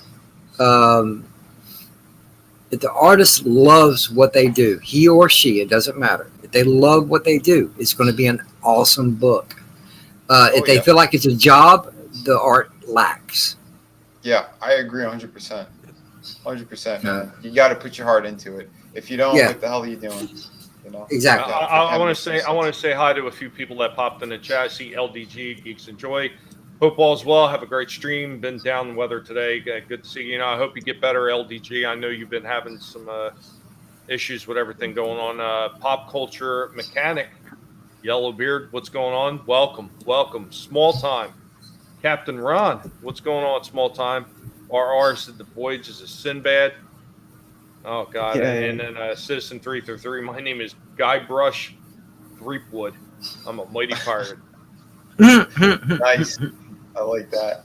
But yeah, guys, this is going to be again, big stories. That's where we're going with all this stuff. If you want one that is completed, that would be Through the Woods. This is hardcover. It does have the French kind of format where the book is more oversized than your standard comic book. Like I said, 98 pages. You get the bookmark with it as well, with every order. Here's what the fantastic book looks like. And yeah, we moved a whole lot of these. I also have the ash can that's available as well, which is like, that's a little bit smaller. And it's, if people don't know what an ash can is, it's pretty much, I have like sketches in there, other drawings. I have some artwork from other people too. There's a contest, like an art contest. So I have a couple of the people in there. I'm looking at the line work of that ash can, man. Is that a nipple popping out? Yeah, this was Kelsey Shannon. He had some mainstream work as well. But yeah, he won the art competition, so I put him on the cover of the ash can. Nice. Yeah, Kelsey's awesome. He did a great trailer for this too. It's like a short promo. He did like a 70s kind of booty. It's got like 70s porno music, but it's more like the Grindhouse like movie trailer. Like, you know, it's a chick dance. Yeah. You guys will love it. But this is some of the interior work. Yeah, because just look at that. Look at the line work on that. That is just beautiful. Thank you, man. You're repairing, JJ. Yeah. I was actually supposed to work on Amazing Spider-Man, and I got fucked out of the job 2 weeks before I signed the contract. Oh, damn. Yeah. It's the old Joe Quesada story, but enough people have heard that one. But yeah, if you guys want a really cool story, this one is a ghost story. It's set in upstate New York. Our main character, Laura Langley, she inherits a property in upstate New York, and she finds out that it's haunted, and she kind of mistakenly reawakens a restless spirit. But yeah, lots of great stuff in here. You get the entire story, and there will be a sequel, I think, in the future on this as well. The way that it ends, it could be a definitive ending, but my brother and I came up with a really cool story for if we do want to bring it back. But yeah, it's pretty epic, and I do a lot of different things in this book. This kind of sepia tone. There's a pivotal scene when I do my flashbacks. There's one where I started off in this kind of tone, and I slowly start adding color because we get to a very pivotal moment in the story, and I wanted to feel like the viewer was pulled in to like an old photograph, and then like they're there. So I did something different I've never seen done in comics before. And everyone who's gotten this story, they absolutely loved it, and especially what I did with that. So it worked. Steve says he's got to jump off. All right, I need to make some food. I'm starving. Haven't eaten in a day or so. All right. So I guess all that food talk at the beginning was kind of rough on you then, right? Yes. Yeah. I'm making myself a proper dinner. Well, somebody wants to say goodbye to you, Steve. Now there he is. Which one is that? That's a Cliff Jumper. Oh, nice. I love that name. Oh, he's behaving. Okay, cool. Yeah. Yeah, for now until he gets mad and he wants carrots. when all bets are off. That's when the nibbling starts. Yeah. Take care, Sig. It's always a pleasure, man. Yeah, man. Well, likewise. Have a great one. Nice meeting you. Appreciate you stopping in, Steve. And make sure you hit me up later so we can talk about that. About me leaving? No, about who the movies. The movies are going to. Yeah. Yes. I figured, could give them tutorial because she's sick and all, and probably needs cheering up, right? Yeah. Nice. Ain't nothing better than a good comedy to do that. Yeah, exactly. I want a little cheering up before you go. This is like a 30-second trailer, which I think you'll enjoy. Ass. What? Back through the Booty. woods today on Indiegogo.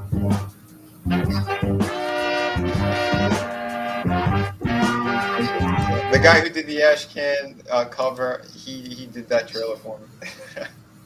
Yeah, even Jumper was Nice interested. ass. So there you go, guys. Booty. I need a better fireplace. Shit. Anyway, take care and be well all, and have a All right, great day. man. All right, I didn't Take mean to care. hijack the show either. Give me a second here. I got to put Jumper back. Cool, man.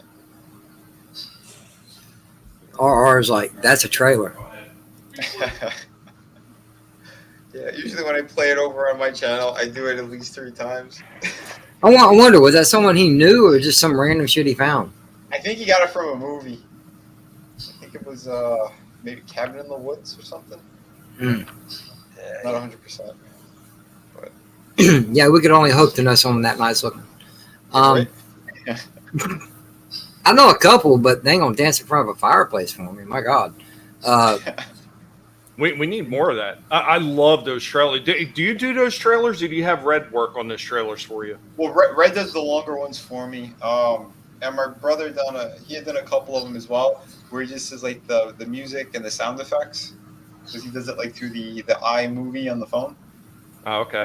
But yeah, some of those are pretty cool.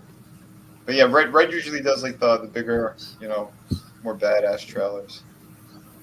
All right, so I'm actually going to get into my second giveaway. Now, before I get into the second giveaway, I want to talk about something real quick. So I know a lot of you guys remember like a lot of the old toys that they used to give away in the fast food restaurants. Yeah. Yeah. Like the Happy Meal toys and shit like that. Yeah. So, I mean, that was one of those things. I actually got in this conversation. I was going to talk about a couple different ones, but I was actually going to do a small giveaway on a few of them. Now, granted, I want to make this clear. It's only going to be one set that I'm giving away, and one set only. So I'm not going to be giving multiple sets of them away right now. But I wanted to talk about these guys. See if you remember these. Oh yeah. Oh shit! Yeah, man. Yeah. Oh hell, those are the Transformers. Yeah. McDonald's changeables. My mom had all of them. Wow. I remember they had a few different sets too. Like they had the dinosaur ones. Mm-hmm. This is an older one too. A little lower. Ah, there we go. There you go. Yeah, so the quarter pounder. Wow, when it came in a carton. Yep. So, I mean, they were super simple to transform. I mean, the arms did move. But yeah, they were super simple. Yeah, I had some of those too. I remember these. I really like these things. I know they were kind of silly because they were food items and everything like that, but I liked them for what they were. They were just ridiculous. Mm-hmm. Did you have a lot of them, or? Yeah, I had a few of those when they came out. I remember them. Is that anybody in the chat remember these? Hey, make your screen big, Tommy. R remembers. Yeah, blow yourself up. Let's see. Get a better look at those. Do your solo layout. There you go. Cool. Oh, look at that sexy knee. That's right. Did he freeze? Sorry, Tom. And He froze. Vinny might have. Yeah, he froze. You froze. It froze. Yeah. Dang it. Yeah, It takes. It does take a little bit more bandwidth with your camera, but Yeah, you're back. Hey, Well, Vinny, nothing Vinny, you see the close, man. artwork that I started on my leg and never finished? I only see a no. small piece of it. Yeah. Oh, it's the Movie Spawn leg. logo. The Spawn logo. Yeah. Well, I think it's froze again. Yeah. Yeah. Oh, no, it's no, going it to moved. probably do that a lot, unfortunately. Exit solo for now. Yeah, that's the problem with this is, yeah, my internet is not the greatest in the world, so I can get the camera on for a little while. I can't let it run too long because then it'll start freezing up. But let me see if I can bring it back up again for a minute. Yeah, so these things, I'm actually going to be giving a set of 4 of these away. Oh, very That's what somebody's going to get. Pants are optional. That's right. You know what? At least I'm wearing something. Could have been worse. It could have been nothing at all. I could have really gave a shit. I was watching a creator on Twitch.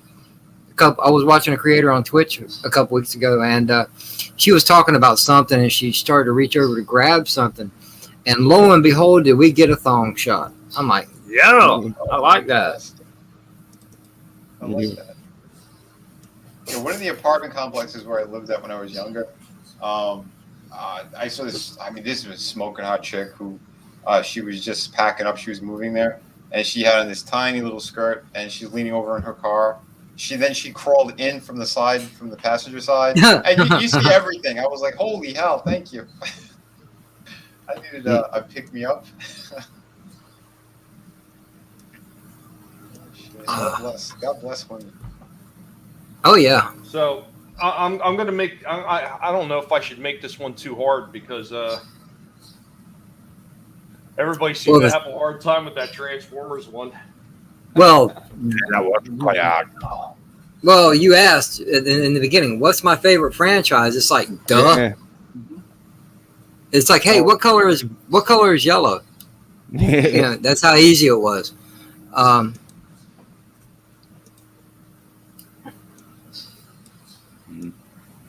It looks like I'm looking to see. Oh, yeah, you should give some clues away and all, Tommy. If it's looking a bit too hard, it gives them clothes away. We don't want to get the stream shut down, Jens. No, I said clues, as in like hints and. Clues. Yeah, You said it sounded like you said clothes. No, well, I've got half my teeth missing, and and sometimes if that is no excuse. No, because I have no teeth. Yeah, and you'll know the problem. It's when you don't concentrate as much, then you'll slur a bit. But when you I don't. Yeah, that's because you concentrate all the time. No. Actually, I slur all the time, but it makes sense. Yeah, you've got that southern like. Southern. Southern boy. Boy, we're gonna go out back and just wrangle them up, tie them up, tar, feather them. Yeah. Hey, all right, so you know what? I'm gonna do this one like this. Okay. So go ahead, tell me. So instead of making it like extremely difficult, I'm gonna give multiple choice for everybody to pick in the chat. Yeah. And this is the way it's going to happen. I'm going to give you a number, and we're going to mark them A, B, C, and D. First, let's say the first 7 people that get it right will be entered in to get a chance to win it. So what I'm going to ask you is what year did the McDonald's McChangeables first come out? Was it A? Was it 86? B? 1990? C? 89? Or D? 87?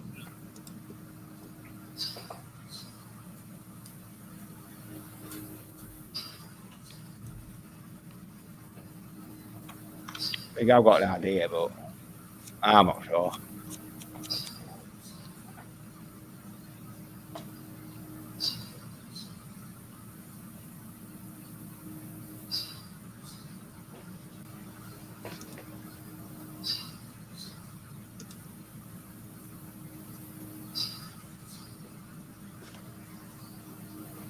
Let's see, what do we got in the private chat? Okay.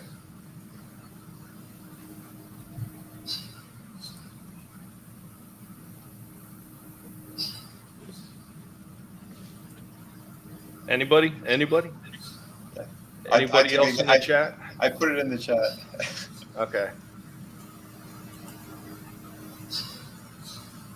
It's easy guess. So A, 86, B, 1990, C, 89, or D, 87.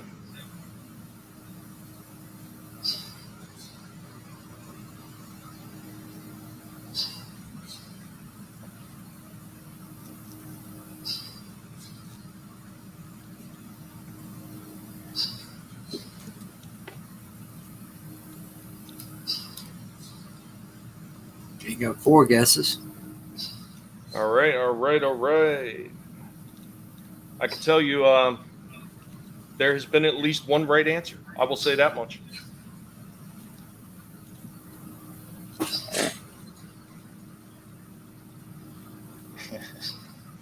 I think everybody's like in the toss. It's either C or D.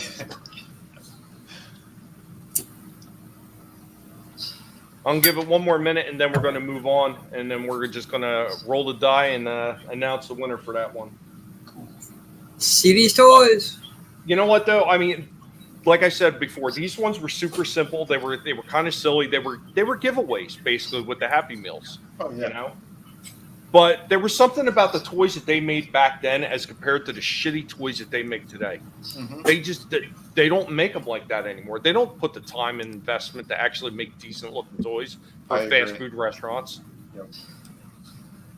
I mean, I think they started getting away from making good toys the minute they started having everything with they were spring action, where it was just like, oh, you just put it in there and press a button, it springs out, and that's it.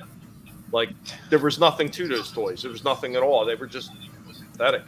Yeah. What's going on, Kai? Hey, guy. What up? There's another creator right there. He's got his own book. Oh, very cool, man. Nice. Oh, Not by the way, comic book, but I mean, you know, I mean, we have to take points away from Kai for it not being a comic book, but oh, is it a novel? Yes. Sweet. That's awesome. I know. Yep, That's it's called Domino. That's for those reading people, you know. No, I'm just messing with you, Kai. The answer is supposed to be 42. Hitchhiker's Guide. Really? Yes, fast food toys back then are better than a lot of the stores today. You know, and that is sad. Like if you go to like a Dollar General, even the stuff in the Dollar Generals are not up to snuff to some of the stuff that actually came out in the fast food restaurants back then. Mm-hmm. Now, granted, I'm not going to say the engineering was great on these things. They were a bit cheesy. I mean, yeah, but it's all right. It was fun for kids. But but I mean, it was like once again, they were free toys. They were free. I mean, it's not like it's not like you're going to a store paying $2, $3 for them, or even $1. I mean, they were free with your meal. And they were absolutely free. And some people say, "Oh, no, the price of the meal, the toys actually included." No, bullshit. Because when they stopped giving away like those type of toys with the meals, when they didn't have no promotions going and they weren't giving anything away, the price of those meals never changed. Okay. Yeah. All right, Tommy. All right, so we are done, and so far we only got 3 guesses at it that were right. Yeah. The correct answer would have been D, and it was in 87. Damn. So JJ was the first one to answer, followed right by Citizen 333 and RR. One D 1990. I thought you said D was 1990, but it might No, be me. D was 87. All right. That's why I actually repeated a second time just in case. Yeah. Now after we've been waiting on, I've been looking this shit up. I do have a question about the changeables. In all actuality, if I'm looking at this properly, 87, 89, and 90 are all correct. There was Series 1, Series 2, and Series 3. Mm-hmm. So I'm assuming you got. Like he said when they first got released. Yeah. Okay. All right. 87. That'd be Series 1. Yeah. Oh, Was when that they around the first time got of the movie? released. My bad. Yeah, my bad. Was that around the time the movie came out, Transformers? 86 is when the movie came out. So Yeah. these actually started a year afterwards. Now, I mean, it was So kind of weird. Well, they were in production then, because usually it could take anywhere up to like a baby 9 months to go from the toy concept stage to get them out there in people's hands. Yeah, but I think it was one of those things. They seemed that was the big rage at the time, and and it was actually kind of weird because usually when you get these fast food companies, they want to make their own type of toys. Usually they're not going with something that's completely alien to their market, so to speak. You know what I mean? Like they stick with something that they know they stick with. Like they make Ronald McDonald figures or stuff like that. They really don't go outside it and they create their own robotic toys like this. This was actually something completely different. This was outside the box, really, for any of the fast food restaurants. What's going on, Casoy? You came back? Cool, man. Good to see Hey, you. guys, I do got to get going, though. I got a couple things I need to take care of before I jump onto ETEP stream. Tonight's the first night that I'm officially part of the Did you ETEP get like show. an executive managerial position? Yeah, I thought I was the janitor because I got to clean up a lot of this shit. No, but yeah, I don't know what my title is over there, but we're gonna have a good time. We always do. That's where I bust out the Alex Jones, the Fauci, all that stuff. Yeah, hilarious. All right. Yeah, guys. Take care, Vinny. Yeah, all right, Vinny, you take care. Make sure you stop by Vinny's channel, Vinny Art. Check out, see what he's doing. If you can, support, share out the link to Shadow of the Kraken, Vinny's upcoming book, and remember that he has in-demand books ready to be shipped out immediately, and Through the Woods, City of Venus, and his art books that come as a. This is something I've always said. If you can't help a creator out, you can still do that. Get the word out. Let it be known. Let people know it's out there. This looks to be it's going to be an awesome book. Get the word out for this man. That's all I can say. Tweet it out, spread it out, talk about it, and that's even with just live streamers. Spread it out, Tommy. Spread it out. Yeah. Sure, man. Guys, I appreciate it. Use all rock. Everyone in chat. Much love. We'll talk again soon. All right, take care. You take care. You got it. But all right, getting back to this. So let's see. You got 3 people. Roll the dice. You, Citizen, and RR. So you only need a 6-sided for it if you ain't got one. I do have one somewhere. Where did I put it? Yeah, just in case I had a whole bag of die. Oh damn!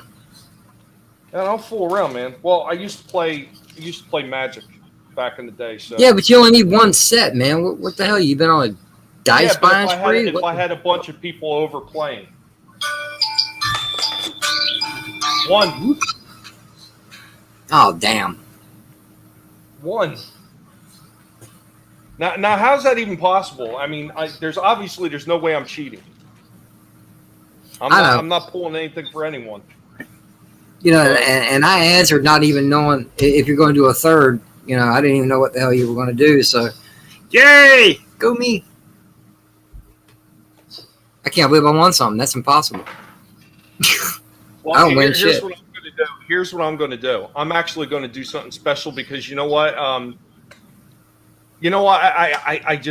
feel bad that somebody in the chat didn't get anything. So here's what we're going to do. I am going to do something I said I wasn't going to do. Oh shit! I said I was only going to give out one set. I'm going to Okay. give out three. I'm going to give out 3 sets of figures. Oh, cool. So all three of us. Even though JJ you won, I am going to give you the pick of which ones you want.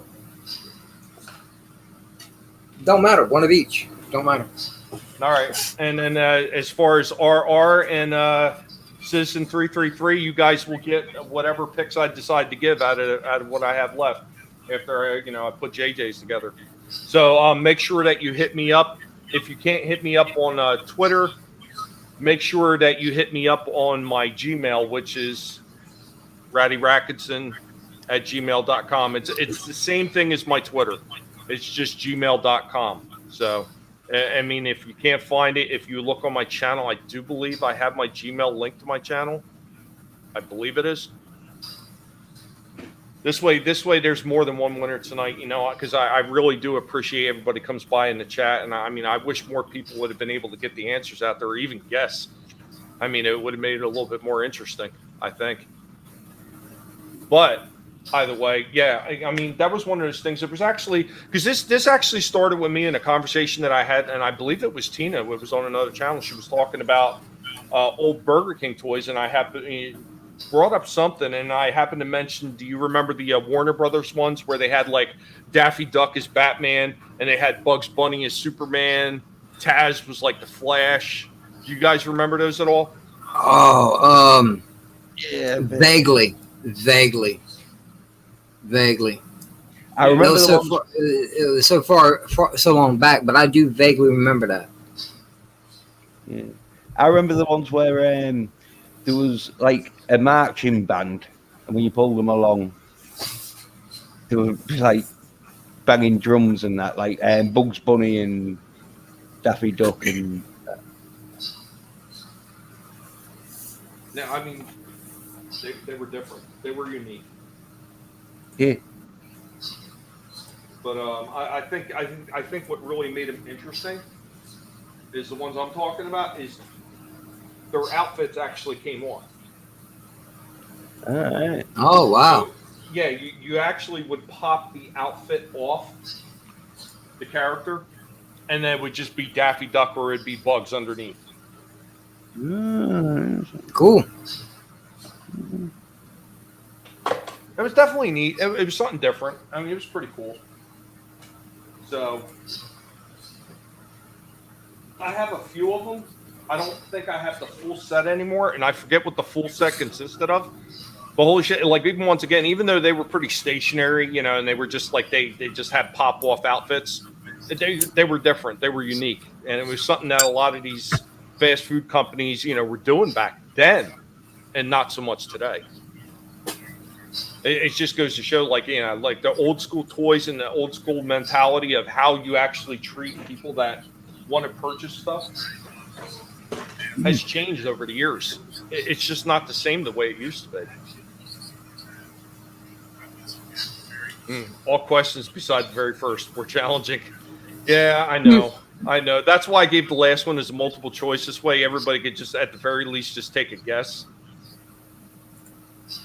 What's going on, Captain Trek? Oh, not too much, right? Yeah, you're right.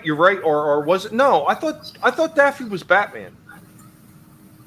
Well, I could have. Yeah, I thought, because that sounds familiar. Daffy being Batman. That sounds very familiar. Because there he is right there. Daffy is Batman. So I think somebody was the Green Lantern, but I remember Taz was the Flash, and I remember Bugs Bunny was Superman.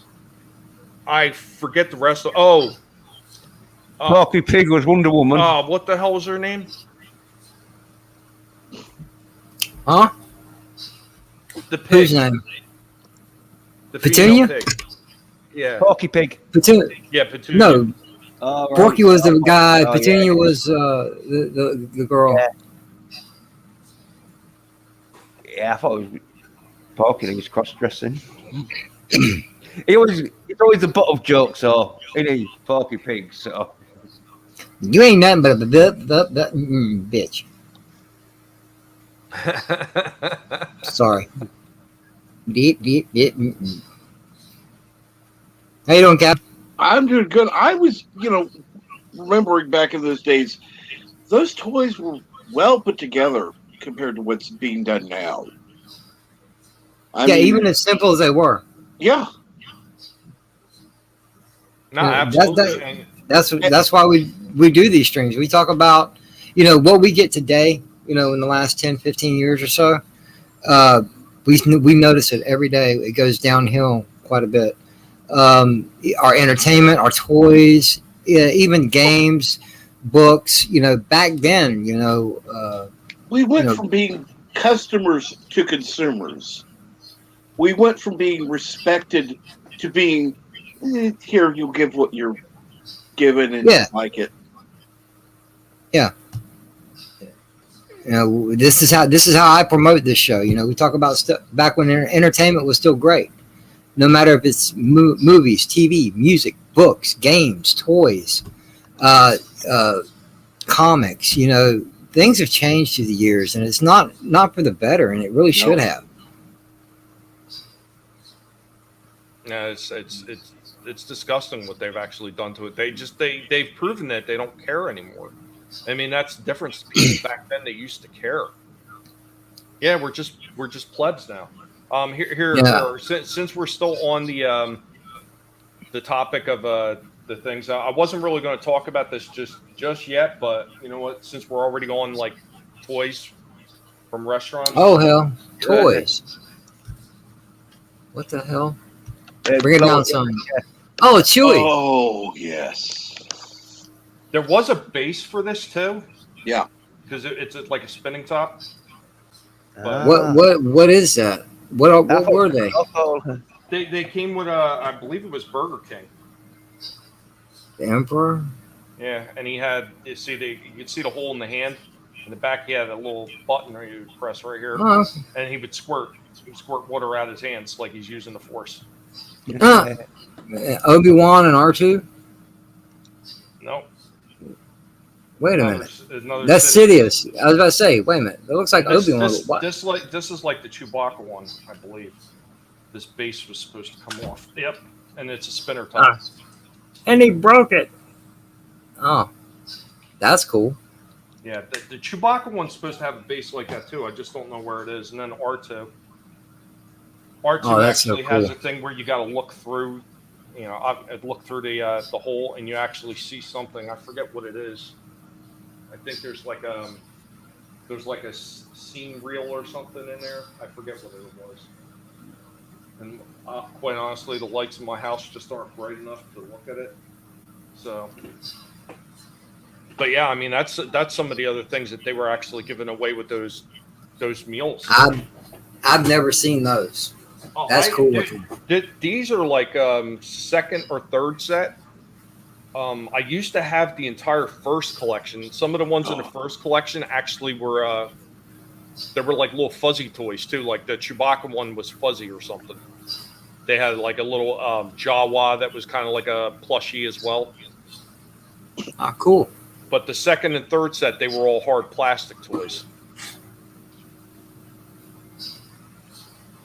Yeah, there's a lot of those restaurant toys that I've never seen, those included. But the only thing from restaurants I ever got, I've got 4 out of each 5 set from Empire Strikes Back and Return of the Jedi, the Burger King glasses.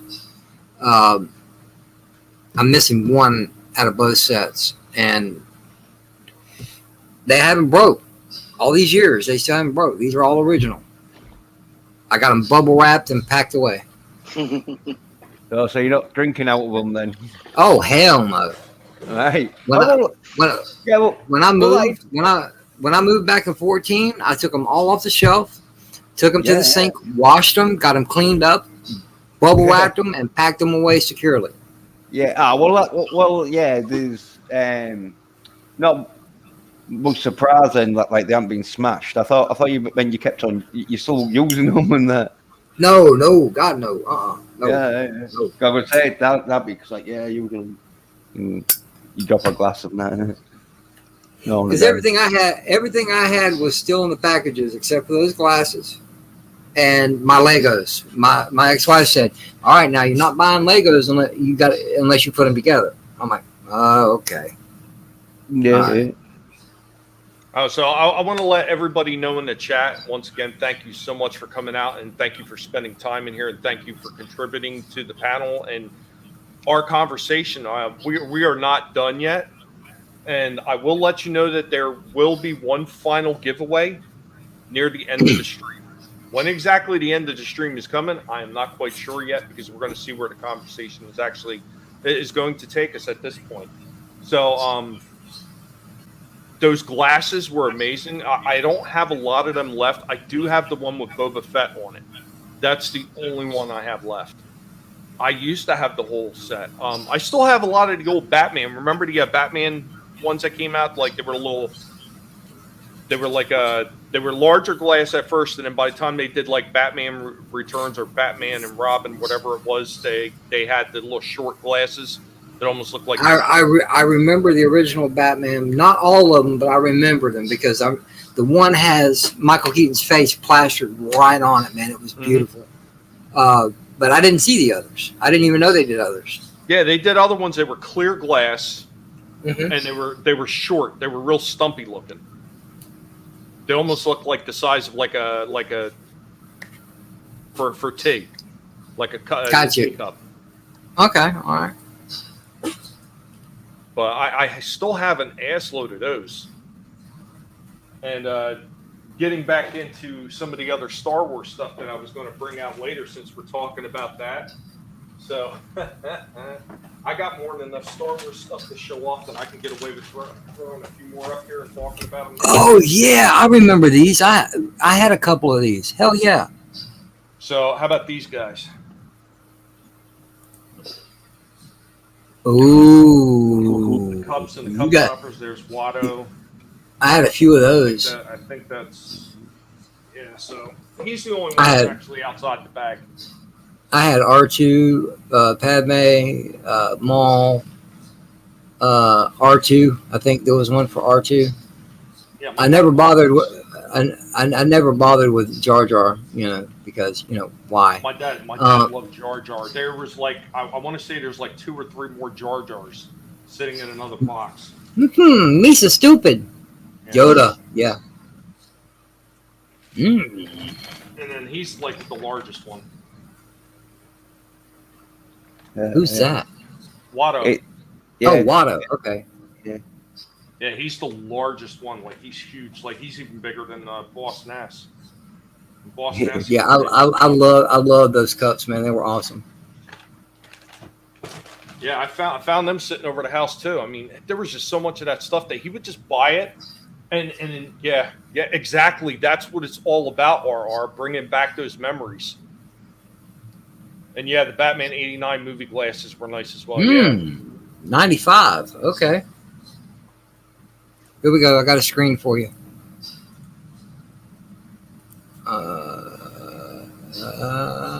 Yeah, but that's definitely what it's all about. That's why we like to talk about this stuff. I like to have those memories. I like to think about all those stuff that we used to see back then, because it's not done the same way today, and it's sad. Yeah, I had one of those. I had one of them. Couldn't tell you which one because being clear, to me they all looked alike as a younger person. But back in '95, yeah, man, those things were beautiful. Oh, yeah.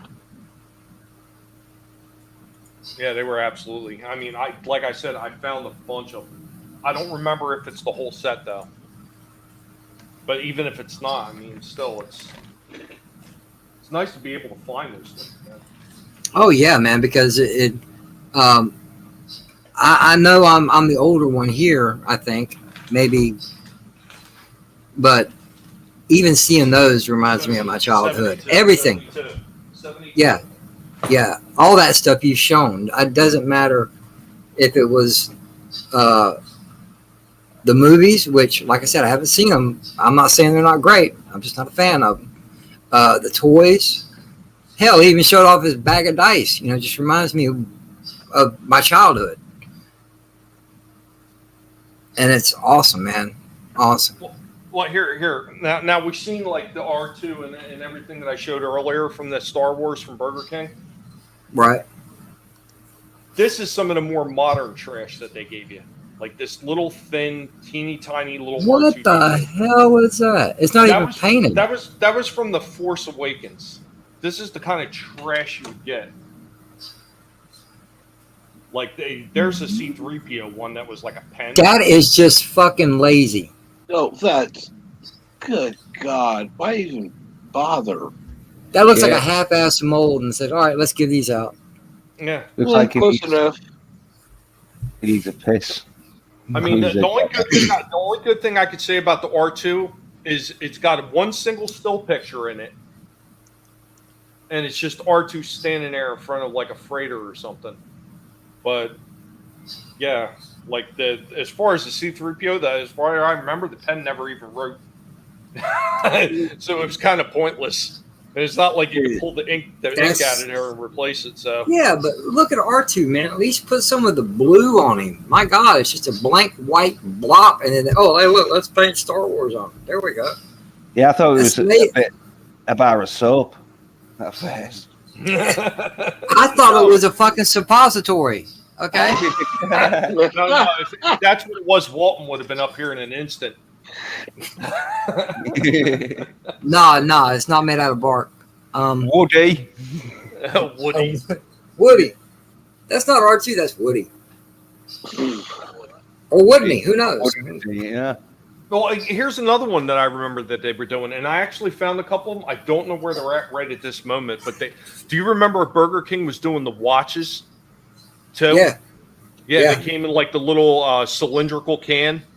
Yes. Yep. And I did not have the watches, but I had the cans. Okay, and I love them cans. They were beautifully done as far as the cans go. Yeah, the Jurassic Park cups. Yeah, I have some of those Batman cups. Yeah, and you know what? I don't remember really seeing them anywhere. Like it doesn't seem like nobody cares. Like when it comes to like a lot of the Disney stuff. No, not anymore because Disney's. Listen, all right, being the fan that I am, and it's just about the IP. It's not about the company that owns it. Okay, I know people down Disney all the time, and it's very well deserved because they have taken IPs that a lot of us has grown up and learned to love, and completely ignored it. They don't follow. I don't even like using the word canon. I'm just saying they don't want to follow the storyline, how things went. And that's not Lucasfilm's fault. Totally, it's Disney's fault. They're the one writing the checks for this shit. If they'd have taken some time and expected the work, even if they didn't follow Lucas's formula that got sold off with the IP, they could have done something a lot better than what we were given. And that's why people are, and it's not just Star Wars. Look at the whole release the Snyder Cut thing. Look at what they've done with Star Trek. Look at what they did. 2016 Ghostbusters. It's like they don't give a shit no more. I'm like, the fans they're wanting the fans and the people to pay money for these things. They need to at least respect the IP no matter what it is. All right, and they're not. Nobody is. And they're tripping out. Hey, this movie bombed at the box office. This movie bombed at the box office. Well, guess what, ladies and gentlemen? All right, be well. Take care, Adam. We're still in the middle of a pandemic. People are still scared to go to the movies. Of course, there ain't no movie going to make their money back. I don't care if they're streaming it or if they're going to the movies. Ain't nobody going to make their money back, and they're not understanding that right now. Move. Spin. But here's the thing: there's already been examples of companies that decide to listen to the fans, and they gave them exactly what they wanted. And I always point back to Sonic, because Sonic was one of those shows. Because of it's such a long-running franchise, because of the game and the history of that game, especially with the fans of that franchise, that when they put out those initial test trailers, and the fans went absolutely bananas and went nuts on them about it and said, "This is shit." you need to change it. You need to do something about it. They listened to the fans. They gave the fans exactly what they want. They gave them something that looked much more like not only the video game, but the cartoons. I saw one of the first iterations of Sonic. I'm like, what the hell is this? He looked like a skinny crackhead. Yeah. I'm like, what? This ain't Sonic. What the hell are you guys doing? Yeah, that Sonic was like, man, I will suck your dick for some rock. That's the type of Sonic that everybody was about to get. Yeah. I got this cheeseburger, man. Come on, bro. I give you that spin for that rock. Come on. It was not good, but they listened, and that was a good thing. Now here's the most ridiculous part, though, JJ. They listened, absolutely. You know, they listened to it, but here's the thing. All the people that are the haters of these franchises who want to see these franchises destroyed, the minute that they came out and they fixed Sonic and the fans were rejoicing and they were excited about it. Yep. These son of a bitches that are the haters that want to destroy, they came out and said, well, these people are creators. They shouldn't have to listen to you. Did you make the movie? You shouldn't have an input. And that's the type of fucking asinine talk that you get from people that just want to see these things sink to begin with. People that don't care about these franchises to begin with. People like that jackass Darth Daddy Dildo. Because he said some ignorant ass shit just like that. Like, oh, well, if you're not a creator and you're not a writer, you have no room to talk. Well, listen, bitch, you don't know anything what I have done in my life. I was actually a musician at one point. I was writing songs and writing music, bitch. So you know what? Talk your shit to somebody else. And you know what? I don't mean to get on that rant with that jackass, but that shit has been fucking pissing me off for a long time. Well, I see stupid, ignorant comments to this day, still not only in chats, but on Twitter. If you're going to block me on YouTube, block me on Twitter too, so I don't have to see your stupid ass. Because unlike you, I'm not a bitch, and I don't need to block nobody. I'm sorry. Well, here, let me make that. Let me go ahead and just point everything wrong with what you just said. Okay, and I'm not going against you, Tommy. Please don't think that, because I'm not. I'm agreeing with you. Anybody that says that we don't have a right because we're not the ones taking part in the creating process, they're fucking wrong. Because they're making shit they're expecting us to pay money for. If it's shit, we're not going to pay money for it. So I think we do have a voice.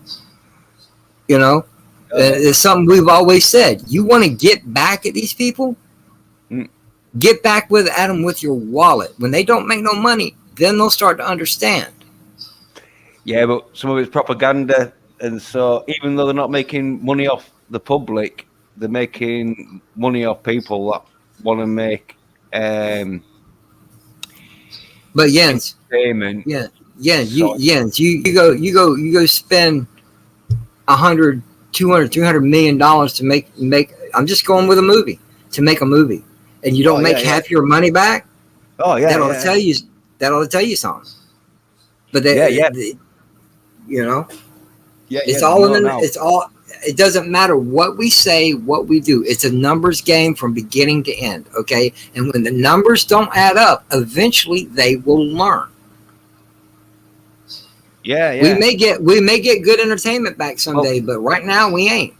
No, well, it's the investors, because the companies and that, they're, as I say, like getting paid to do like real crap soy stuff, where the investors are always forking out the money in that for it. They don't know, but I think with like all the commotion that's been going on YouTube, like the message has got back to us that the public will not watch the best thing. The past 6 months or so, I can't remember exactly when this happened, but even Jens, I don't know if you heard about it or not. Disney had an investors meeting a little while back, and some people talked about it on YouTube. One of the investors made a phone in because they were allowed to ask questions and stuff, and a person phoned in and asked, "When are you getting rid of Kathleen Kennedy?" Okay, that was a legitimate question, and Bob Chapek sugarcoated the fucking answer. Yeah. Oh, we're very pleased with Kathleen's work. You know, she's been around on a lot of projects, blah, blah, blah. Never answered the question of when, but just sugarcoated that shit. That's what we're dealing with right now. Oh, well, it's changing because Kathleen Kennedy, she's practically gone. She's not in charge of any of the Star Wars stuff no more, apart from the real crap ones. That sure she is. She's still noticed English, JJ, English.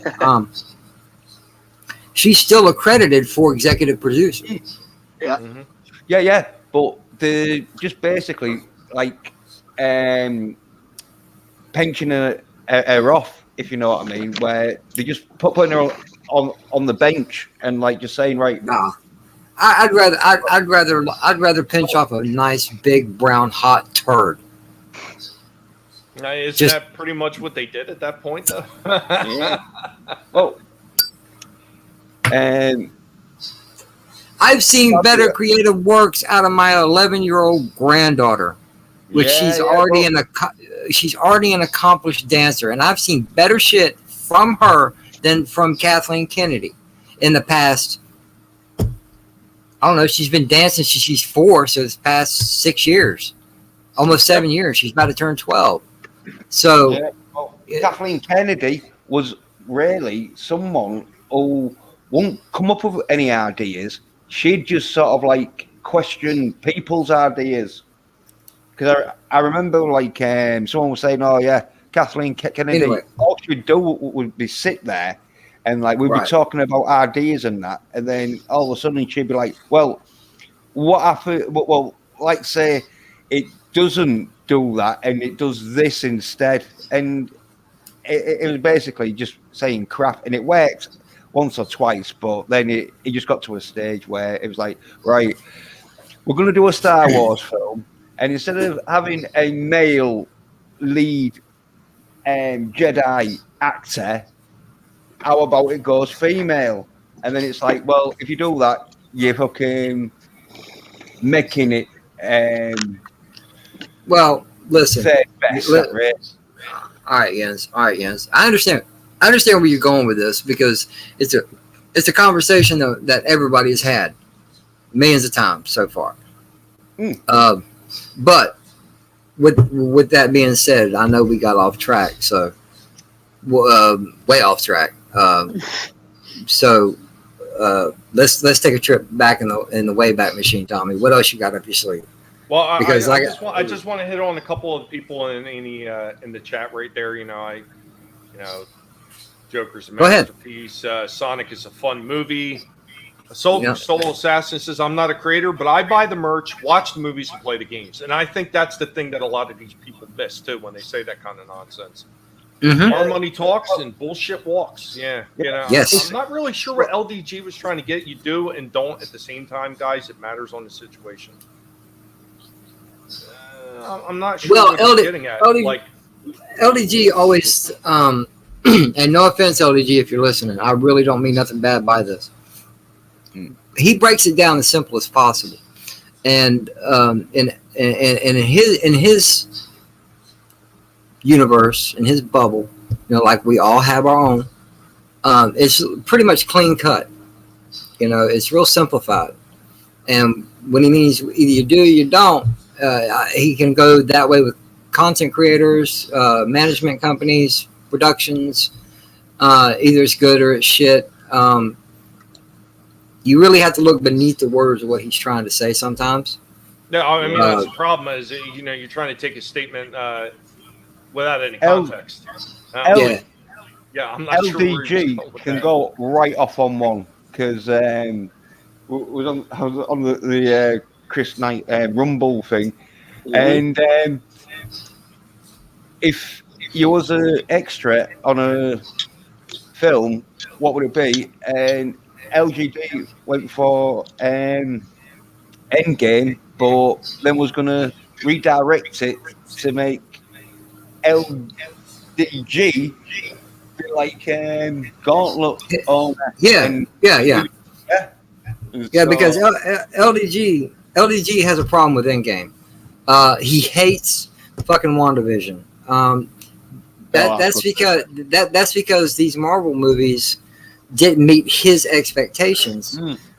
Which hey, I can't hate the man for that because there's a lot of things we see. It doesn't matter what IP it is. You know, it doesn't meet our expectations, and we complain about it, and we have that right to do so. But to get on YouTube and everybody talk about the same shit over and over and over, it's quite maddening. Yeah. Okay. Well, remember, JJ, LDG was willing to take hostages if they weren't going to let him make the end game he wanted to. Exactly. And you know that's why I don't talk about it when I do my streams. We really don't talk about it here. We talk about the better stuff in life. You know, that's with my random movie reviews. I ain't about to do a new movie. I'm sorry, because it sucks. Compared to what we've gotten in the past, what we get now sucks. Okay? You know, here's the thing, though. When we're talking about all this stuff, and I know a lot of it just seems bleak when we get into this part where we're saying, you know, which we usually don't get into as very much. I mean, every once in a while, but something brought it up in the chat, and then I went off on a wild tangent, and it just went on a sideways trip there for a moment. But I mean, this is one of the things, like Soul Assassin. You know, toy companies are hearing the fans. It's companies like Disney that won't listen, and this is absolutely true because they just don't want to hear it. There's always going to be companies like that. They know what the fans want, but some of them have these people that just want to push a certain agenda, and they ruin it. Because I mean, that's why there were such great toys that got released as far as Masters of the Universe. Yeah, those figures are like the old ones. I mean, they did the same stuff with G.I. Joe. They did it with the Transformers. They were re-releasing G1. They did it with the old Ghostbusters, with the real Ghostbuster figures. I mean, there are companies out there that are ready to listen. Ninja Turtles. Yeah, they just re-released retro-style figures, too. There's companies out there that want to listen. The problem is it's the idiots that hold the IPs hostage that don't want to hear it. Yeah, well, Tommy, you and JJ and... you like know with Star Wars that the toy companies basically said, "Look, we're not making any toys for the Last Skywalker because we know they're not going to sell." And that's when I think the companies know, when the toy companies aren't even going to make the toys because they're like, "No, we've had like twice of them just." Collecting dust. We're not even going to bother with the third one, and they didn't even make thingy, did they? Because they all kicked off. Rose Tico, because that was like what one of the worst action figures you could give to a boy. Rose Tico, what does she do? Go around kissing? She goes around smashing other people's vehicles when they're trying to like kamikaze themselves into the enemy and then kisses them. Well, forget about action toy for a boy. That's a bad action toy for anybody. But boys especially. You know, like if you're a girl, you probably can stick it in a Wendy house, can't you? Make it drink a cup of tea and have a slice of cake. Well, when you're a boy, riding a tank or something, throw that one to the back. Well, you know, I still remember there were a couple of girls I knew back when the original Star Wars was out. They had the Princess Leia. They did the little tea set thing, but they didn't want a little frumpy, Rose Tico that did nothing. I mean, really. I don't know. I never really stuck around with girls that much if they got the dolls out. In fact, I didn't really even like playing with girls because I know sooner or later they probably want to get the dolls out. That's what happens when you're stuck with You got knocked the fuck out, man! Right.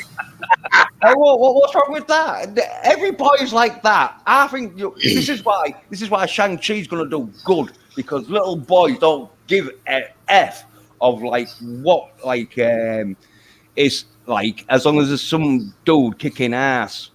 Like with He-Man. No. That Hey, movie is not going to do tell good. me. Thank God. That's gonna do good. Yeah. Did you see LDG's comment? Oh yeah, I see him. I can't. Okay. I can't find him on Twitter right now, and I'm. I got it just, handled. I just don't. I don't have time to look for it. So. No. I'm saying I got it if you want that done. Well, I'm not making this into a discussion about that topic No, anymore. So. no, okay, that's cool. That's fine. Just asking. Yeah. Because I know you can only do so much, so that's why I offered to help. But that's cool. The thing. I don't want to run off the rails any further than we already have. We've already run too far off the rails to begin with. So. All right, one last comment on what you guys were talking about, Rose Tico and everything. Okay, I love all the characters that we were given. Okay, but I can't stand what they did with the characters. Okay, you can't blame the characters. The actors did with what they were given. Well, that's what happens when you get too many women in the writer's room. And if you think that I'm just making that up, look at the writers in that writing room. True. True. Well, honestly, I will disagree, because you had DC Fontana, you had other women writers. I think you have people who don't know how to write sci-fi, who aren't good writers. They're writing, the soap operas. Yeah, exactly. There's writing female sci-fi, where it is basically what you said, a soap opera in space. Yeah, exactly, a soap opera in space, and that's not what this is. I know, well, that's because they got females in it was all like, hey, girls can do just as good as dudes. It's like, well, if they could do just as good as dudes, how come there's female leagues? But I'm sorry, I'm going off on. You got knocked the fuck out, man! Twice in one stream. Damn. That's my new favorite clip. And here's the thing, Jens. It's not soy. No, it's not. Absolutely. They made the characters in a stereotype. Yep, and Jumper jumped off ways back. Yeah, Jumper had enough. Jumper can only tolerate about 15 to 20 minutes of a stream, and then he's like, he needs to go take a nap. Like, you motherfuckers wearing me out. But anyway. But, moving one of the things I actually wanted to talk about, I wanted to take it back a ways. I wanted to take it back to some of the older stuff again.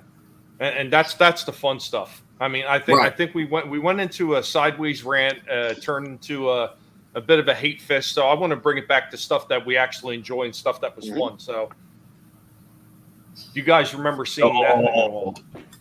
The hell? Yeah. Is it a photo? No. I know that's a Falcon, but what is it? It's like it's a Simon.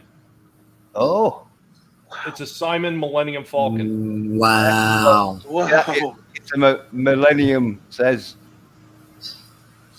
Damn. Bro, I don't give a damn about that Falcon. What you got there with the VHS tape in front of it? Oh man. Oh yeah, well I'm going to get to that. We're going to dig into some of the other stuff that I have in here. So let me know. That is awesome. Let me know if the camera freezes up at any point. Now I don't know how many of you remember seeing this one. I actually talked with a few people. Now this one, I don't think this one was. Yeah, I think you're frozen. Released. No, he ain't frozen. No, he's not. No, you're not. Fine. Oh hell yeah, I had that. Oh. Yes, I had that. Yes, yes. I actually opened that and played it. Galactic Battle, like. Yes. Oh my I've never God, seen that. yes. Yeah, that's from the Power of the Force collection. Yeah. This is Tiger Electronics back in the day. I mean, this is I was actually shocked to find this in the house with Dad's stuff. I couldn't believe that he had this one sitting in there. Now here's the funny thing.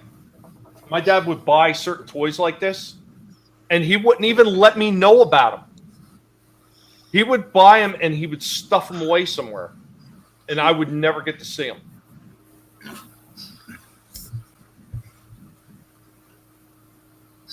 That is, man. That is just that's just bringing it back, yo. Damn, Tommy, you fucked me up with the damn battleship. Well, I told you I was planning on having some fun today, and I wanted to. I mean, it's a damn, shame dude. I got into the rant. I didn't mean to. It just I seen something that just kind of hit me, and it made me think of some of that stuff, and I just went wacky. And it has classic stuff. And Fat Steven, what's going on, Fat Steven? Good to see you. If you want to stop up here and talk about it, I mean, I know you were saying LDG. I don't know if you sent him a link or not.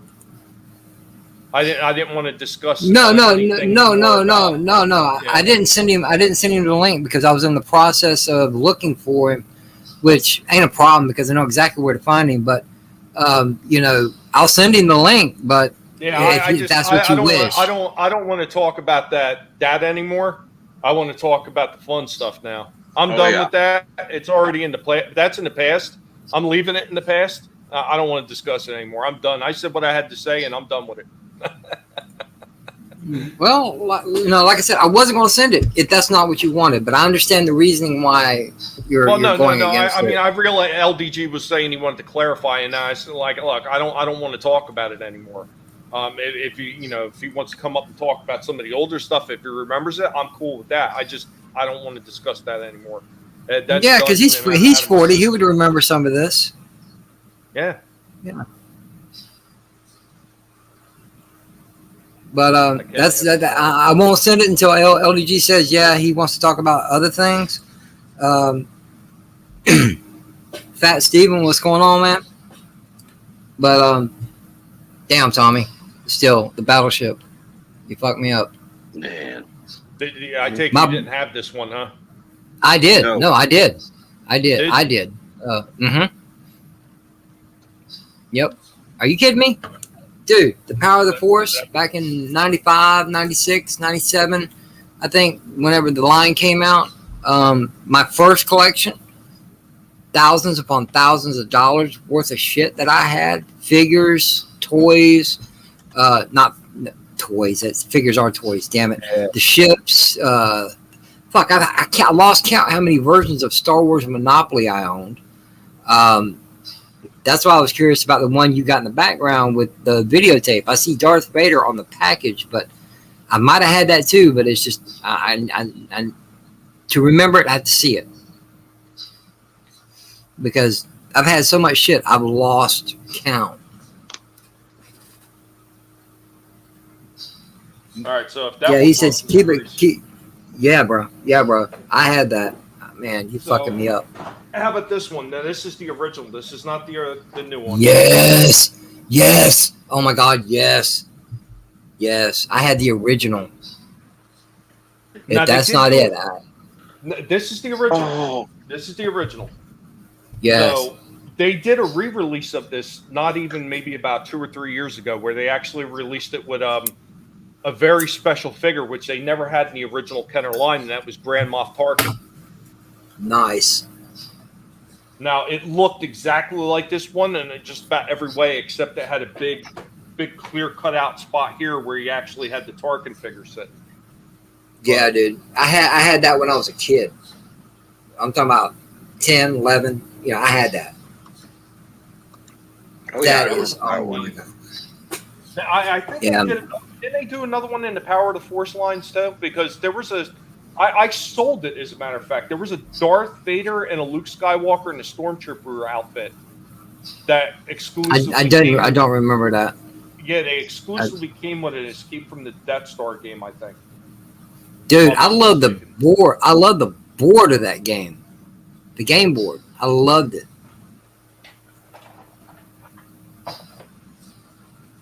Yes. Oh, God, yes. Memories. Oh man, I love the board. Just the way they did it, man. You know, the pictures, the way the board's laid out. I love it. I've never seen this before. Soul Assassin's worried about you, JJ. How do you play it then? Is it like a dice game then? Yeah, I'm having a for real nerdgasm. All right, LDG, you can quote that because he does late night nerdgasm, and yeah, dude, this is I'm feeling like a kid again, man. This is just wow.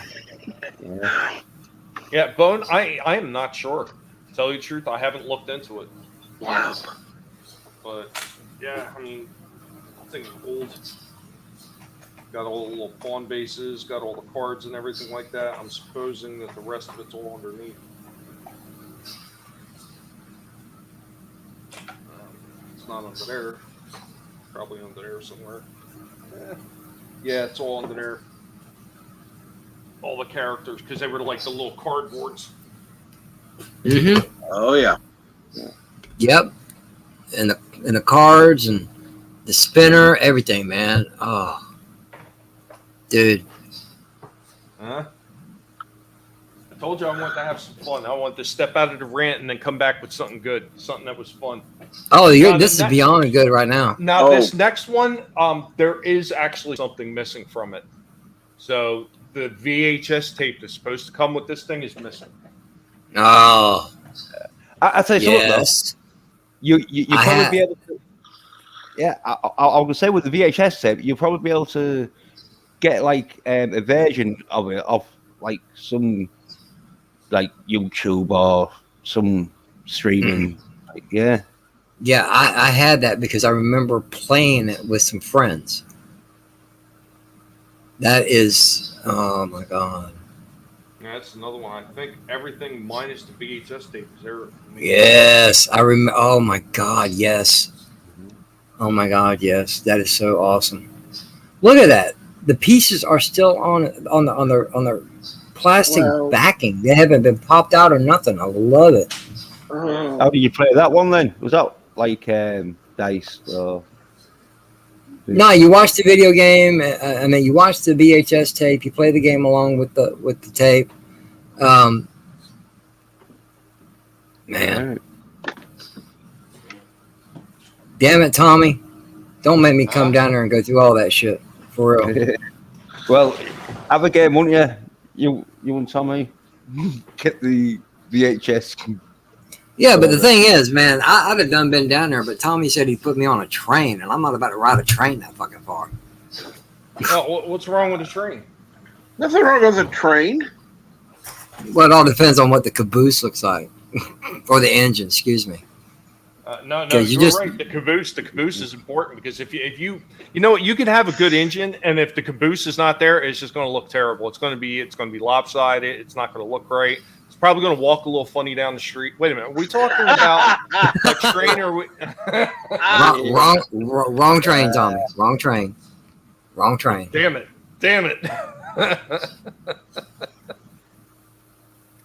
Yeah. The Gargoyles movie that came with the games for VHS. Yeah, there was a whole lot of them at the time. You know. Yeah, man, Captain Power. Mm-hmm. The Captain Power toy line came with videotapes that you could interact with. You used the ships to try to shoot stuff down. It was great. All right, chat, stop fucking with me. They can't help it. Here, I'm gonna like. There's more coming up, but this little guy right here. Yeah. Cool. That was my very first Star Wars item. Really? Yeah.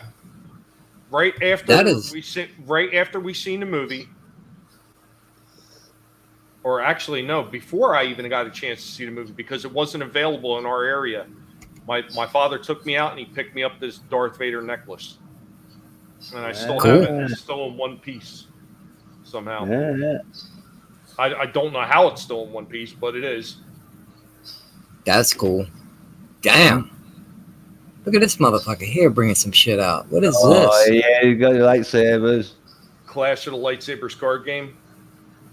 Oh, wow. It has cards weren't in the way. It's actually got a couple of pewter figures of Maul and Qui-Gon. That's something I didn't have. Cool. Wow. That's cool. I had a cousin who did, but yeah.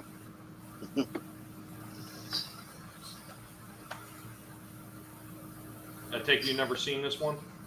No, I may have seen it, but all I can tell you is it's not familiar enough that I know I didn't own that. And what the This hell is is the it? other one I used to play this one a lot with my daughter. Epic Duels. Didn't have that one either. Obviously, this one came out during the prequels. Let me get this stuff out of my way. I got too many things sitting here. But I can get the top off this stupid thing. It's called organizational skills, Tommy. Are you new to that? So basically, you got this big, yeah. Oh, look. This is about as organized as it gets. Is that Boba Fett starship? Oh, wait a minute. I'm sorry. Fucking Slave One. Get used to it. Yeah. Actually, it's on the Camino platform, so that would have been Django. So it's Django, yeah, Django. So each one. That's beautiful, man. Oh. Yeah, that one was the Geonosis Arena. Nice. The hell? The Emperor's Throne Room. Ooh, that is Return of the beautiful. Jedi. Hell yeah, that's gorgeous. And then the last one. The carbon freezing chamber. Yeah, the carbon freezing chamber. Cloud City. Nice. So you had those boards, and then you would get like the figures. So each figure, like here, I'll just bring up Obi-Wan. So get Obi-Wan, and you would get 2 clone troopers. And then he would have a certain amount of health, and he would take a certain amount of damage, and there were certain cards that actually would come with each figure, you know, the sets that you would get. So there's a set of just Obi-Wan cards that you would actually pick. You would pick like the top cards or whatever. And then every time you took a turn and you got to draw a card, you would draw a card. And then you could only place attacks by using the cards and everything. And then it actually incorporated dice rolls too. So it was an interesting game, and it came with all these little figures like Zam Wesson. Oh, nice. Are those pewter or plastic? These are all plastic, unfortunately. That's why I showed Vader. the other one first. The other one actually had the pewter figures. Like,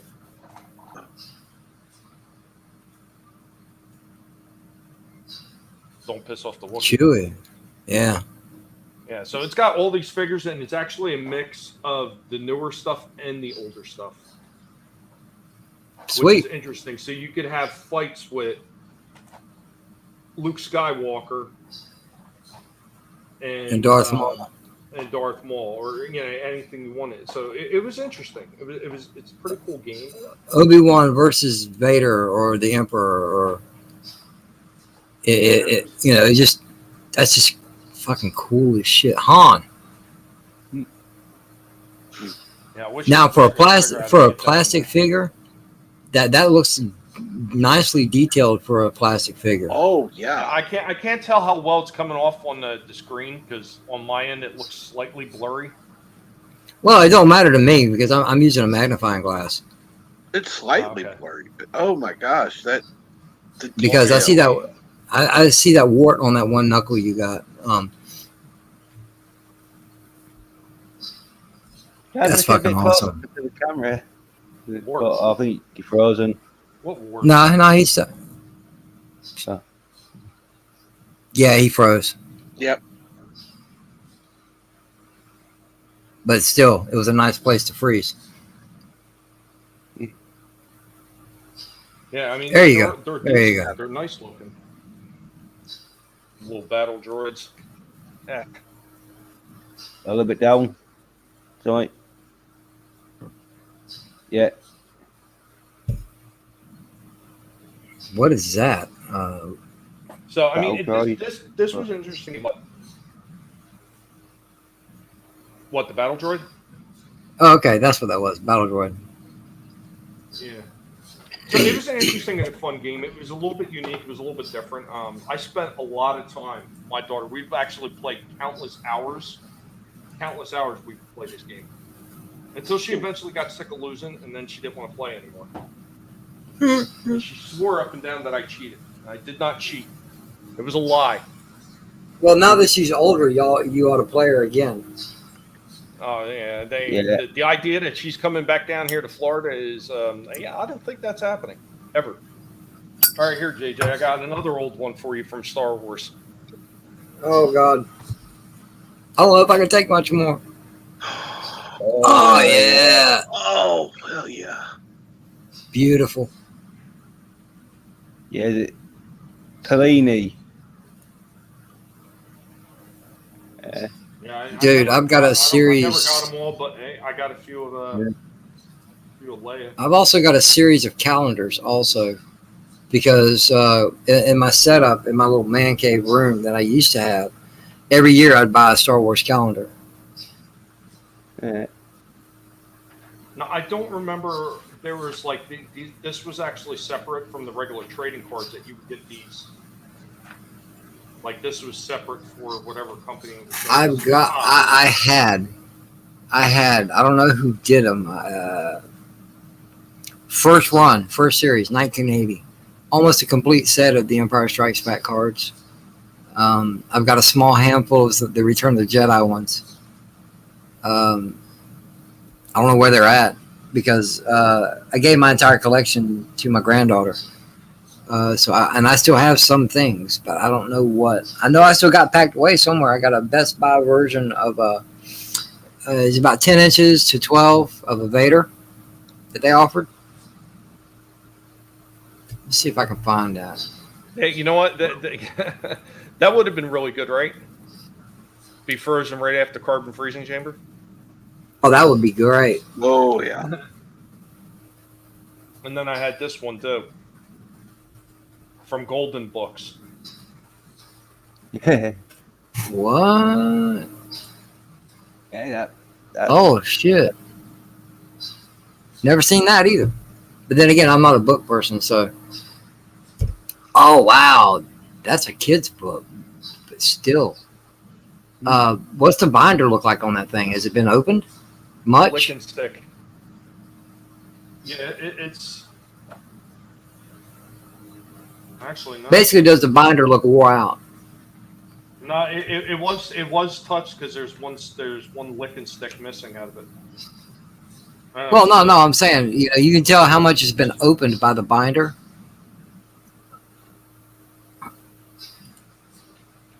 Yeah, but all the rest of this is like untouched. Yeah. There's two missing out of here. Yeah. Wow. I'm assuming one of them is probably R2. There it is. Is that it? No, that's an Unleashed.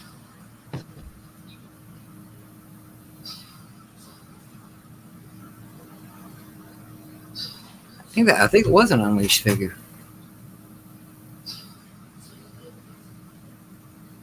Are you still looking up the Escape from Death Star one? No.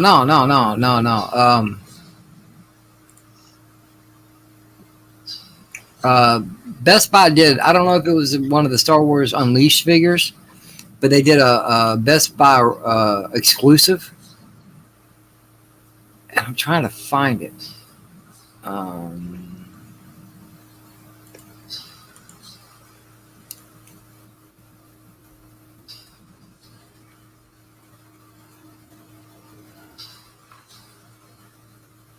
Oh, come on, JJ, come on. Come on, what, man? Oh, come, get off of it. Bone says you're frozen. I'm not froze. My camera's off.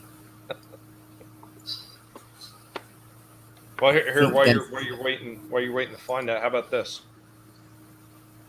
What you got? Hang on. What is this? Nice. That is absolutely awesome. That is now, here's awesome, the funny bro. thing about this one. Look at the name. Look at the name for the display case. Wait a minute. Watch. Qui-Gon, no shit. But it's not Qui-Gon Saber. display. It's Darth Maul Saber. I know that. I know that's a mess up. That's supposed to be Darth Maul, and it's supposed to be. I don't know. I don't know if that's a misprint or what. But I got this one this was like a Toys R Us had actually thrown this in a clearance bin because you could see the original. Oh, did it freeze again? It's you started robot just a hair, but no, you're moving. Yeah, you're still good. Okay. Still good. But it's the rarities Yeah, and the the price misprints is like that. It's $9.99. usually worse.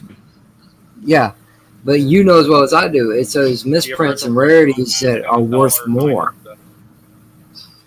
Oh yeah, absolutely, absolutely.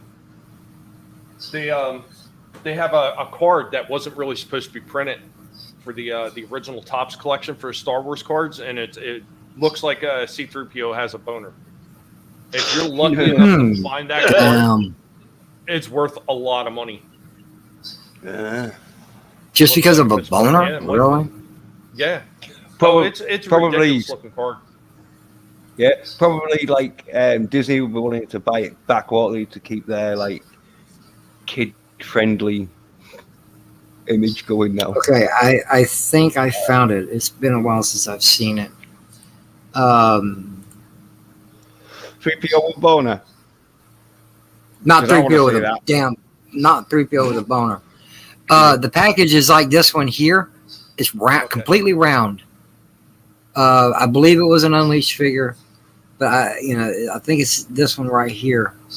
Not the next time, but here shortly, here soon.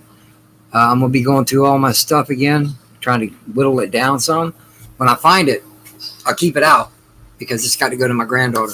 She gets it all. Anything that says Star Wars, she gets it all. That's right. When you whip it out, you keep it out. Oh hell no! That's a big hell no, sir. Why you gotta be that way, man? Shit. This ain't my fault. I'm a victim. It's all your. Hey. Your house, your rules, your belongings, everything. Okay, this is your stream. Yes, it is your fault. Okay, how about this one? Okay, what we got? What we got? Yeah, the tank. Oh, the AAT. Yeah. But it's a desk organizer. For real? That is cool. So you can store pencils, yeah. erasers, pens, blah. Yeah. Although it looks a bit like Jar Jar Binks, like when it's opened. But Misa don't have a boomer. Yeah. Yeah, I know. It's fucking stupid. I'm sorry. I'm not a fan of Jar Jar. I never have been. No. Yeah. There were so many There's a lot. things that they came out with. Like, Well, that we were talking about that. We were talking about that earlier. With Spaceballs. It's called franchising. I meant marketing. Excuse me. What is it? A pencil box. That is cool. All right. That is so cool. It's actually metal too. Wow. Wow. I'll beat you up with my pencil box. Brand new. Like I said, once again, that's what my father would do. He would buy it brand new. He would tuck it away in a box and would never see the light of day again. Yeah, well, I almost think that 95 to almost 100% of the stuff that you brought back from Jersey has never been touched since it was bought. No. Most of it hasn't. Yeah, well, I thought some people collect stuff, don't they? It's like I could never do that when I was a kid, where you buy a toy but not open it and just sort of like looking at it and that. Well, I that even when I was a kid, that would all depend on what kind of toy it was. Yeah. Like if it was actually meant as like not so much like a regular play toy and more like a collector's type toy, I would have kept it in the box. Yeah, I could never do that. I was like one of these kids where it's like, even when it was quite valuable, I'd like probably mistreat it a little bit if I was having fun. I'd be like, yeah, I'll throw it out or whatever. I promise to show this next thing off. I'm pretty sure I seen Wookie was still in the chat. Uh-oh. Me and Wookie have already worked out an understanding for this. I'm just looking for something else that's going to go along with it. But I found this over the house, and Wookie has already laid claim to it. You know how it is. You don't piss off the Wookie, man. No. Don't do it. No. Darius. I see Darius Darius. Munchausen. What's What's going up? on, Darius? Hey, Darius, man. Good Yeah. to see you, buddy.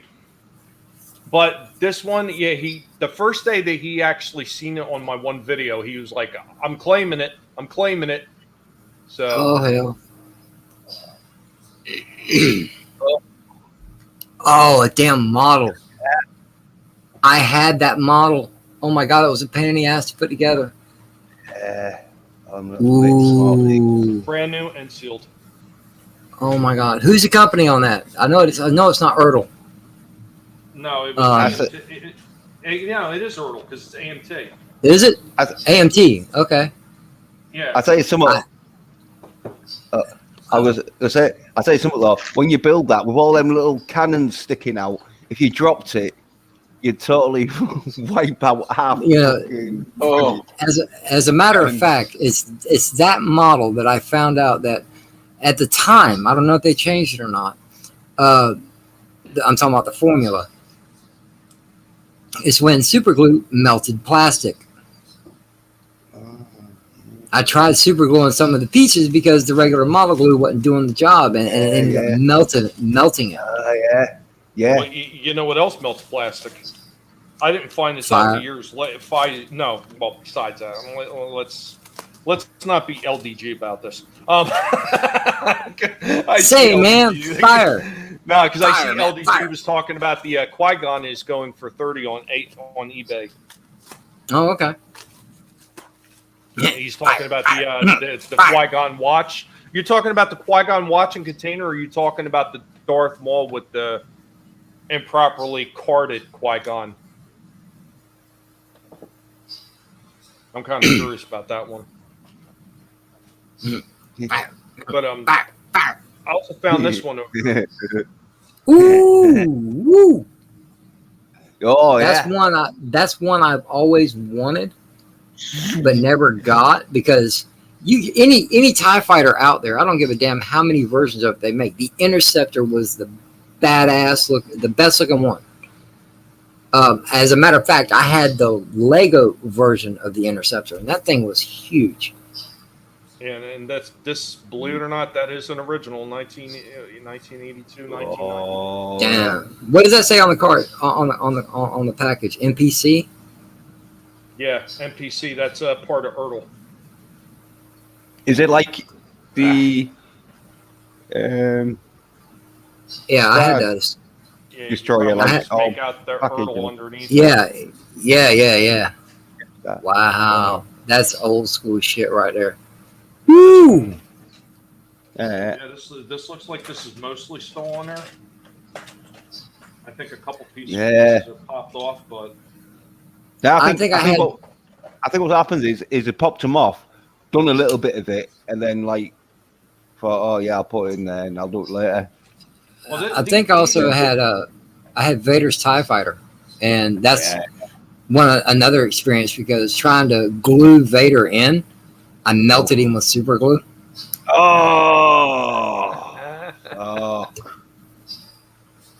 But yeah, I'm show and tell a little bit, if you don't mind, Tommy, to give y'all guys an idea. This was done back in 2010. This picture is I cut all my hair off. Okay, and this is my haircut. But don't worry about me. Just look on the walls. Okay, you see the door behind me. Okay, that's the doorway into my room, and that's the front door to my trailer. Behind this door were my larger Legos. I had a TIE Bomber, a TIE Interceptor, and I think I had Vader's TIE Fighter back there. But you see the different variations on the wall. Where's the next button? Next. Shit. I'm looking for the next. Hold on. you can do it. There it is. All right, and you see over here along the side, I've got some of the original Clone Wars figures. Even the Tarkovsky down here in the very corner, that's Asajj Ventress. I had quite a few things up in here, different things. This is over here beyond that on my walls. A few of the Power of the Force figures, Mace Windu's lightsaber, a Star Wars calendar. Here's on the other side, I got a couple of the Force Unleashed. That's the Vader up there on the very top. That's the Vader I'm talking about right there. You see right here, one of the extendable. Go ahead. I was saying, is it like the full sort of like head to toe sort of like Vader? Yeah, it's a full Vader figure. Yeah. How big is it? Like 12 inches? 12 or less. 12 or less. Darth Maul's plastic extendable saber. My Legos over here. You know, I had all kinds of shit down here. The sail bars down here, troop carrier at the very bottom. Got Y-wing right there. The Tri-Fighter, the Droid Tri-Fighter. Some of the miniatures. Small Walker, another Scout Walker. Just all kinds of stuff that I had, and I added it. I added to it. This collection got larger, significantly larger. There we go. There's the picture I'm looking for. Look on the wall right there, Tommy. It's one of the Transformers. It's General Grievous. Nice. Let's see. You know, and the trilogies and saga collections they put out. JJ, sorry for interrupting you. Go ahead. No, go ahead. General Grievous must have been a bit extra because he's got like extra arms and he's a bit taller, isn't he, than probably the most figures in that. That one, those they crossed over. Tommy would know more about this line than I would. They crossed over and made several versions of IPs, Transformers. They did it with Star Wars. I think they did it with Marvel. They made Marvel. They oh God, I'm trying to think of who else they actually crossed them over with. Because I know the Marvel line and the Star Wars line was actually the two biggest crossover lines that they did. Because they, like for Marvel, they had like I have somewhere, and I'm not sure which crate it's actually stored in, but I have an Obi-Wan Kenobi and a Luke Skywalker. I believe those are the two that I have. They also did a whole bunch of other ones. They did Anakin. They did Darth Vader as a Death Star. They did Han Solo. I want to say it was Han Solo as the Millennium Falcon, which was a much larger one. Yeah. And then so on and so on. Like General Grievous, they did an Anakin. They did a Padme. They did a Yoda. They did all these different figures when they actually crossed over Transformers. And they did the same thing when they did it for Marvel, too, because you've seen, like, the Hulk. The Hulk was like a bulldozer or something like that. Then they had Captain America. They had Spider-Man. They got all these different figures. And if you look closely up here towards the top. Can you zoom in on your thingy? Let me think. Let me see. I can...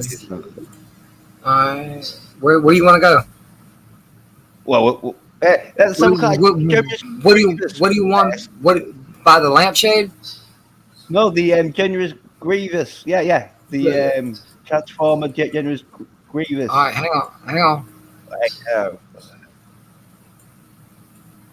That's about as good as it's going to get without getting much blur. I even have, right here next to it. I even have a Darth Maul toothbrush.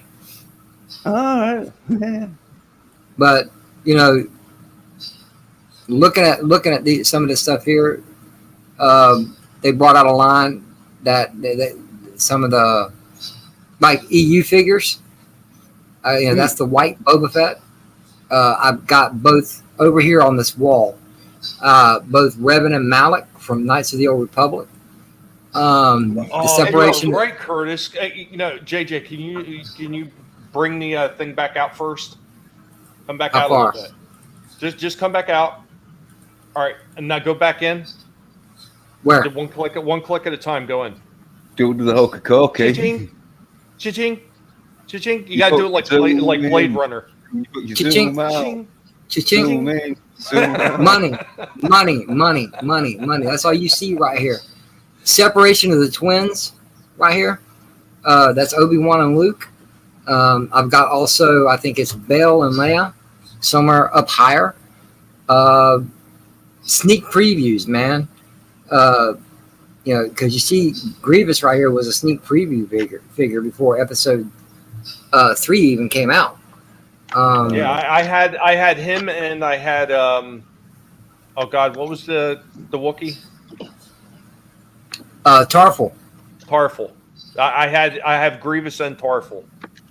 Got Tong Wee right here, Watto.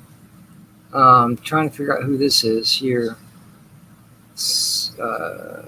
Looks like a Republic dignitary, Empire dignitary. Excuse me. I had all kinds of shit, y'all.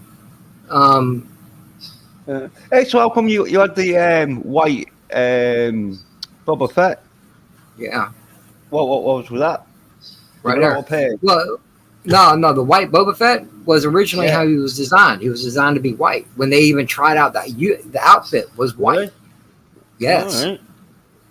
But and then they painted him green and orangey bit. Oh, yellow. Yeah. Here, I got another one for you, CJJ.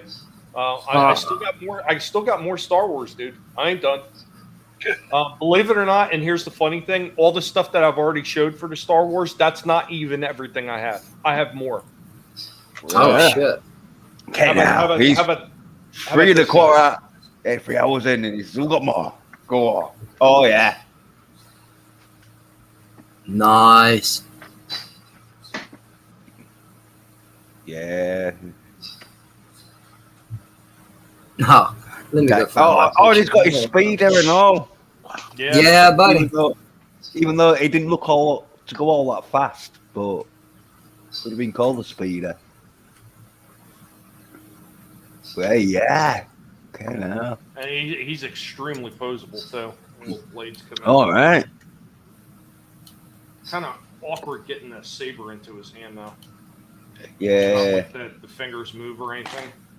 Yeah, it's one of them, like, add it like with most toys where they do it so it grips it and it don't let go, but then it's like, because it's gripping and it won't let go, then you got to like prise it out, haven't you? And it has that sort of give that it does sort of like, you can like just pop it out. Was supposed to be up here. Yeah, I think that was supposed to be up higher. Pretty sure. Or is it? Yeah. Or is it the sort of packaging? It's supposed to be the control thing. The control thing for droid or whatever. Yeah. This thing is it's decked out in actual cloth rubber boots. Wow. Hey, fucking hell, yeah. Yeah. I remember that thing now because he used it like a computer watch thing, didn't he, to like set off things or whatever. Yeah. The dude that played Darth Maul, he was good and all. Yeah, Ray Park. Yeah. Like. Oh. And also, this is something that Ray Park also did, and I don't think many people know. The final season of the Clone Wars that Disney did, put out, there's a fight scene between Maul and Ahsoka. Right. The motion capture for Maul was Ray Park. Yeah. Oh, well, that was actually him doing the saber fight in the cartoon. Yeah. Well, I remember like when I first saw that sort of thing, I was like pretty sort of like knowing like it's like a staff. He could use it like a pole or staff sort of thing. But the way he used it though, it was like really sort of top notch class. the hell is this? Arms sort of what's it called? Arms expertise, weapons expertise sort of thing. As in, like, he knows how to like use weapons. Oh yeah, no, Darth Maul was Sidious's assassin. Yeah, but so he knew. Yeah, but I'm saying the actor that Ray Park Jr. He knew how to use weapons and that, and when he used the double. Oh yeah, he's an actual martial arts expert. Yeah. So like, yeah, say I saw him in that. I was thinking, oh, that is some good. Like, but at the time, I didn't know like if what it wasn't that because he was an unknown, wasn't he? He so like basically. He wasn't selling fish and chips at the local chippy, but it was like from an unknown, like that just shot him like up to like, oh yeah. I even had my picture taken with Kylo Ren. Yeah. Me and the ex had our picture taken at Disney with Kylo Ren. Yeah. Tommy, tear it up. That wasn't me. That was me. Yeah. Oh shit. Yeah. Captain got mad at something and said, "Fuck you, get out of here." Like the remote. He's got all that old shit. Fuck it, throwing his shit all over the floor. That's not cool, Captain. Don't do that. Don't break your stuff. I knocked my mouse off. I was just so. Yeah, okay. We'll go with that. How about that? We'll go with that. When the remote to the TV is not working because the batteries need changing, it's useless. So why don't you smash it on the floor? Sure, why not? Where's it at? Where's it at? If you got to look for it, it's not worth finding. Man, I got to use a magnifying glass because my eyes are shit. Hey, man, you said it, not me. I mean, if it's that small, they have pills for that, JJ. I know. No, that's not what I'm talking. That's not what I'm talking about. When you get into your you photos, left that door open though. Oh yeah, you left that door wide open, almost as wide open as LDG leaves his back door. Oh hell no! He lets anybody in that motherfucker. I'm on your side, JJ, because like there's like 20 pence that like got printed in like 1980 odd, and it was a misprint because it didn't have a date on it, and so I always check the 20p's if I've got one, right? You're laughing, but I think it's worth a couple of grand, because like there was, I don't know how many was made, but the one that many that got made and released to the public before like they realized, oh yeah, no, it's a mistake, and like they just like shut it down, and so like it's worth a couple of grand. It might be maybe 100 grand, but anyway, so I always look at the dates, and with coins sometimes they're a bit faded in that, so I use a magnifying glass. Yeah, of course. Why not? Yeah, 15 years ago, I'd just pick it up in candlelight and be able to like check it out. But now, I've got my light on, making sure there's no stopping the light hitting and like. Are you high? Not yet. Ask. I got one more thing from my Star Wars. That I actually brought out that I was going to show off. There's actually a few more things in the one container. I just don't I don't feel like digging them out. They're wrapped up with shrink wrap. Oh yeah. I'm just not in the mood to dig more shrink wrap out. But this was in the heyday when Star Wars was actually first going under Kenner. Now Kenner did not have a lot of product to actually put out. They had no product to put out. If you want to be honest, they damn sure didn't have any figures. They didn't have any vehicles. What did Kenner have that they were going to put out? So what they did is they put out label swapped merchandise. It was a lot of different weird things. Like they had a Red Baron like little like game that took batteries where they shot ships. So basically, they label swapped it, they re-stickered it, and they created a Death Star shooting game. It was either Death Star or it was TIE Fighter. I forget. I think it was TIE Fighter shooting game. So I would say a lot of that stuff went down, didn't it? Where they just make like a game, and it'd be basically just a platform game, and they just make the character or whatever, and then Well, no, they didn't make anything new. They just label swapped. They put new stickers on it, and they just rebranded it as something else. They did it with a lot of different things. And actually, one of the things I still have from the days of the label swap was this thing right here. This was actually under a different brand name originally, and what they did is they just took the interior out. They took the interior design work out, and they put in the Star Wars logo, and they put this little thing in it to make it look like electronics at the top. This thing right here, and you can see like Luke, R2, Leia. I've never seen this. Chewie, Darth Vader, Obi-Wan, C-3PO. Is this 78, 79, 80? That old? This should have been 78 that this came out. Hey, This might have been 77. This came out because this was before. Well, no, they didn't. You got to remember in 70 in the Christmas time of 77, they were handing out the early bird packaging. Yeah, Remember? but even then, the early bird packaging wasn't nothing but a cardboard background. They didn't really have. This is what they came out with since they couldn't come out with toys. So these would have been in 77. Yeah, do you have any idea what this even is? It looks like a lightsaber, but I can't tell you. Yeah, not a lightsaber. Hang on. It's supposed to be a lightsaber in design, but it's actually not a lightsaber. It looks like a flashlight. Oh no, it's a drill. No, toothbrush. It's a toothbrush. Yeah. So you would have these little plastic toothbrush extensions that would just pop right in the top, and that was your on-off, and it was a damn toothbrush, gigantic for a kid. I'm like, I mean, this thing is like, my hands are not small. No. So I mean, this. I'll tell you, you know, 6 out.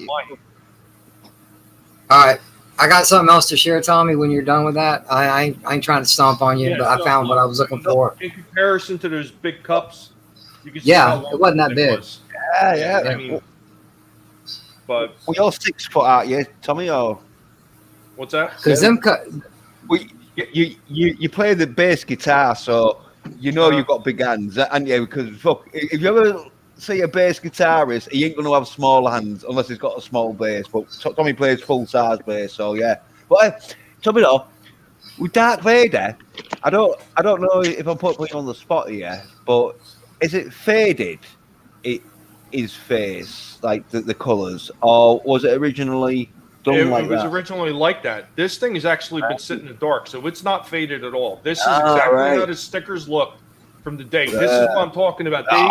They took early concept art because they still weren't 100% sure what everything was going to look like, because this came out before the movie.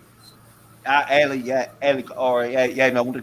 going to say they made it right balls upon the Darth Vader. It looks more like grey blue with a little black line Vader. Yeah, that thing is cool looking as shit. Oh yeah. Should we wear? And like even Chewbacca looks kind of odd. And the Undertaker tat. Oh yeah. Yeah, you froze up again, Tommy. Oh yeah. That, huh? I was there. Well, yeah. But no, I found what I've been looking for was the crown jewel to everything I've ever owned, next to my Mace Windu lightsaber. Princess Leia slave, because I won't mind one of them. I'm gonna get one for one of my streams. I'm saying now, this. So this is more than just a picture of the packaging. Okay, this is proof. This thing is huge. Yeah, it's this is sitting right here in my room. After I packed everything up, you notice the walls are bare. This thing stood, lightsaber and all, stood about 13, 14 inches tall, maybe. if not taller. Yeah, yeah. Oh, you can tell with them lamps because a lamp there in it, they're about a foot and a half sort of thing. And it's, Yeah, what the hell is? or maybe 2 foot and that. Yeah, bigger than that. Yeah. But yeah, that's the crown. That's the crown of my collection. Yeah. I say that because of how much I paid for it. Yeah. Well, it does look good though. It's one of them where the detail on it is like where you can see why you pay so much when the detail like I paid the close up of it. Listen, Wookie has a question for you, JJ. No. It's a black series. I bought it from Universal Studios. I think in either 2015 or 2016. I think it was 15. But it came in the Black Series, like the Black Series toys in the box. And they had several of them like that. They had Darth Maul, they had Luke, they had some Stormtroopers, Boba Fett. I paid $185 for that statue.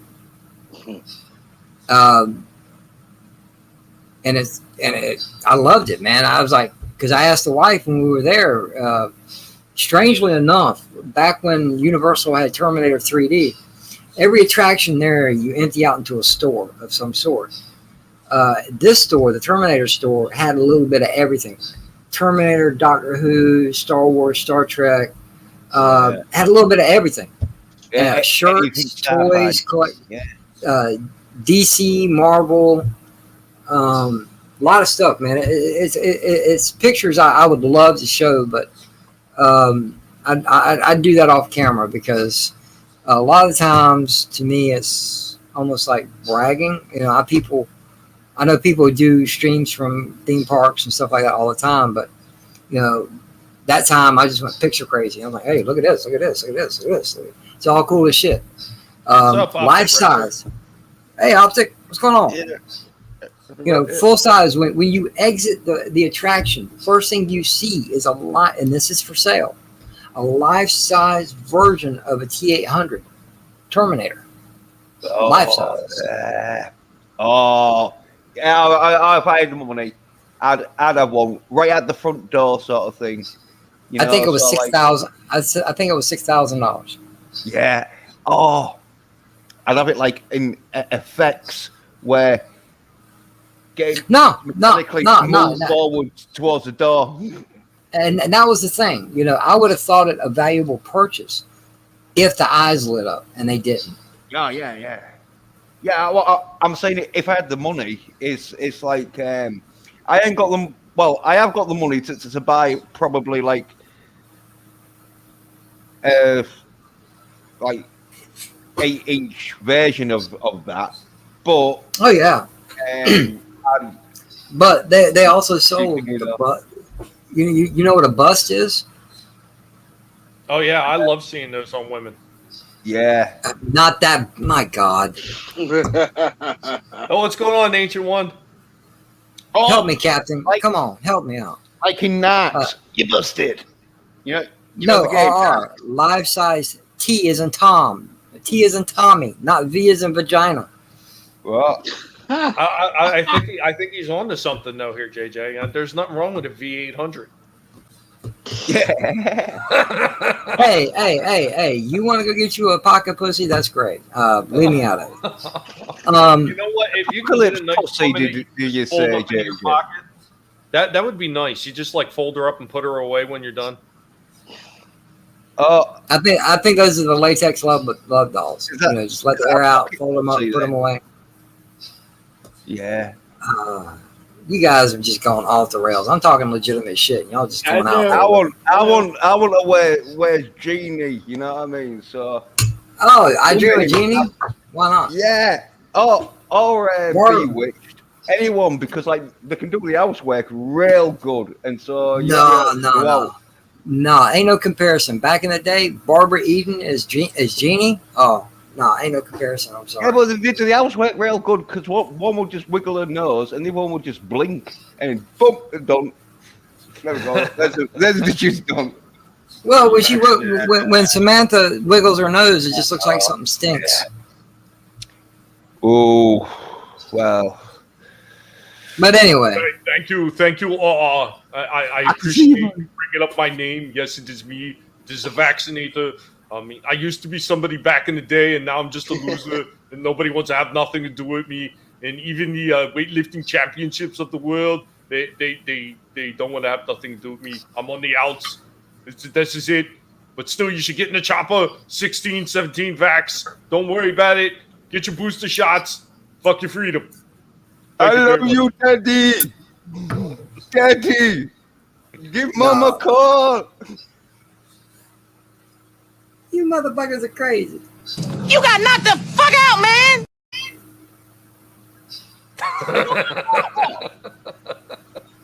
That was your flesh and blood. What was you doing? God damn it! I don't talk about those things. Jesus, at this point, Jens, you must be getting punch drunk. Well, Pump drunk? What the hell? I have got a banana bit here because streams going on I'm like, yeah, this could be like one of them 9-hour streams. No. This is what you guys get, man. This is what y'all are. Fuck off. JJ, don't be like that. Big super chat from Ancient One, colossal sized bag of premium lettuce and premium carrots for Tommy and the guinea pig, his wife and the guinea pig pups, so that they can week in complete happiness. Why, thank you, Ancient One. And the guinea pigs in the Guinea Pig Collective appreciate it because they are a bunch of hungry little shit demons. This is no lie. No fapping. Not fapping. Arnold, absolutely. When he used to be funny, when he used to be enjoyable. Now he's just a big giant pain in the ass. No, he still is, but in front of the camera with the globalist fucking vaccination gun at his head. It's like, yeah. Now, let me tell you, Jens, and I'm just going to tell you this strictly speaking from my point of view. I love him. Arnold has gone soy. Okay. He's gone very soy. Every action movie he's ever done is now backwashed with soy. It's all over.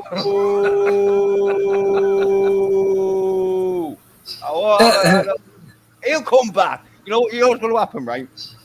And he's just doing this so he can get infiltrated and then just smashing the globalists like 6 Day. You know, where they try and coerce him into being part of the gang, and he sort of goes along with it first, but then he just you know what this is called, Jens? You know what this is called? This is called denial, man. This is called 100% denial. You know he'll be back. You know they'll be back because eventually they'll be releasing Terminator 20. Yeah. Well, when Arnie's fucking crowned fucking King Conan, and we make Conan 3 because he just fucking took on the globalists and won. Well, he's old enough now to look like the end picture in Conan, like the king. He's old enough to look like that now. Put the beard on him and set him in his throne. My fucking boyfriend. What, Arnold's your boyfriend? I wished. What? Anybody ever try to take your man? You motherfuckers are fucking with me, and he wants Arnold as his boyfriend. What is wrong with this?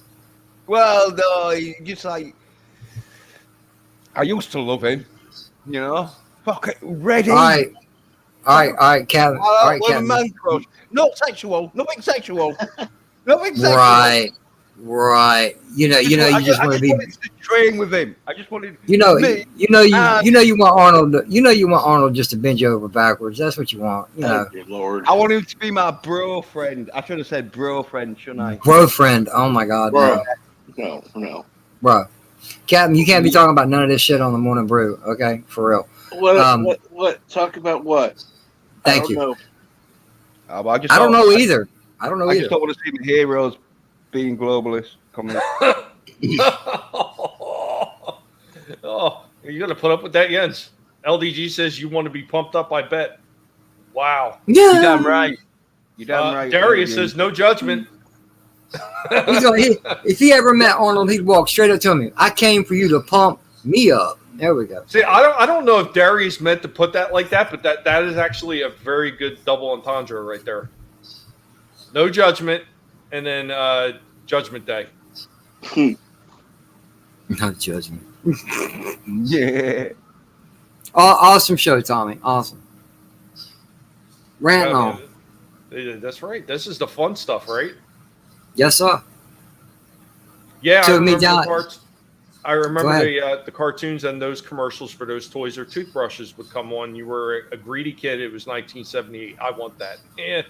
I mean, that was the thing. Like the electric toothbrushes were actually a fairly new thing. So to take something that was a fairly new gimmick and label swap Star Wars on it, it just made perfect sense because it did kind of have like that weird flashlight lightsaber type of look to it already, and that was in the previous toy's design. I mean, because it still was a toy, even though it was a toothbrush, it was still considered a toy. So, well, no way would I accept a toothbrush as a toy. Although my favorite toothbrushes was right, and get this right. This is like fucking retro. Fuck, I'm going to look for it.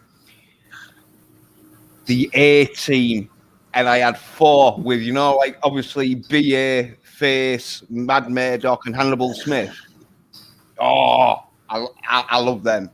But if I'd have got them as a toy, I'd have chucked them. I can't play with them.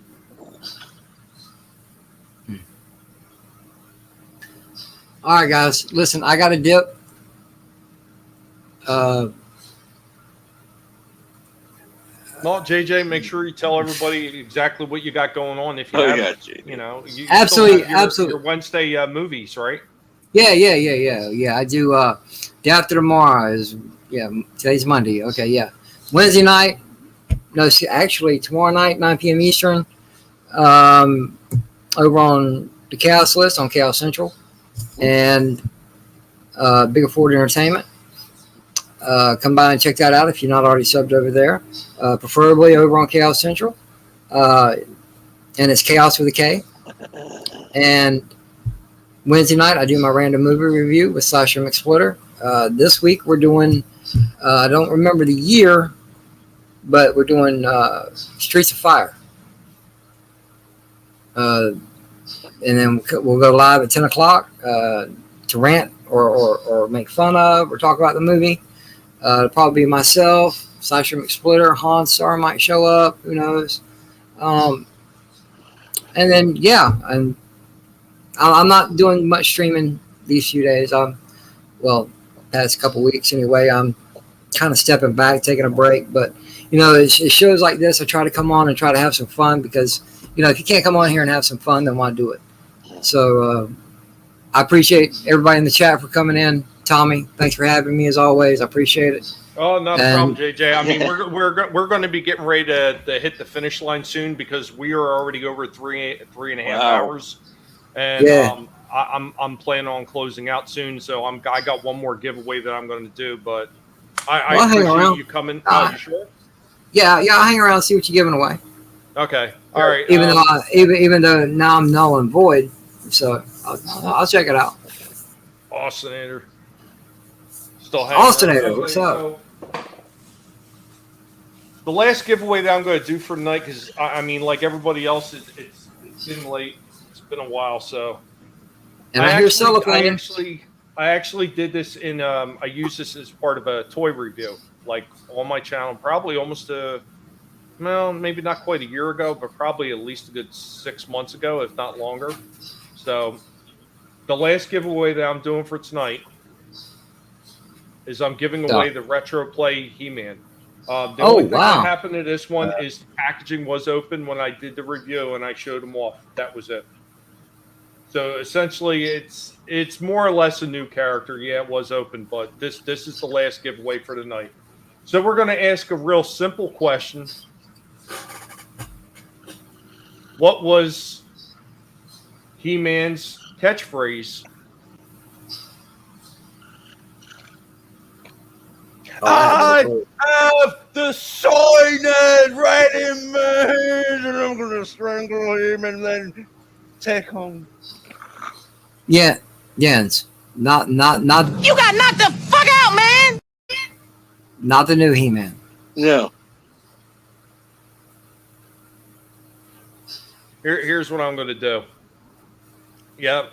There we go. There we go. Oh man.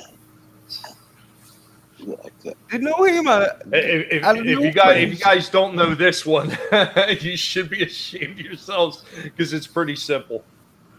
Yeah, I knew it. After I saw it in the chat, I knew it. Well, I'm going to say the chat because I thought I knew it. Yeah. Destroy nerd rage. You said it out loud, man. You said it out loud. Yo, hold up. But also, LDG put something in the chat too that can also count because he said that a bit too. Well, there's really one big catchphrase. So. Oh, I know. And when you think about that show, it's the only one that you think of. So. Oh, I know. How many people you doing? The full 10? Yeah, I'm doing the full 10. All right, let's see what we got. Look at Keck 44. He still thinks he's fucking answering the first question.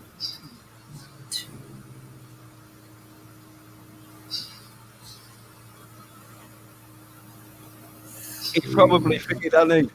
Like, showed it. Oh, yeah. I'll put in the. But, yeah. Put it onto lab. Yeah, you're about like 3 hours behind. God. Yeah. I see 3 people. Oh, that's a lot. 4 people. No. Wait a minute, is that right? Oh. Yeah, 4 people. Look at Stick Kenobi getting all fucking fully free. He's like, oh yeah, I'm going for the full phrase. Yeah. Well, so far I see 3 people. But the answer I'm thinking of 4. There's a couple people that have already won something. Oh no! I'm talking about.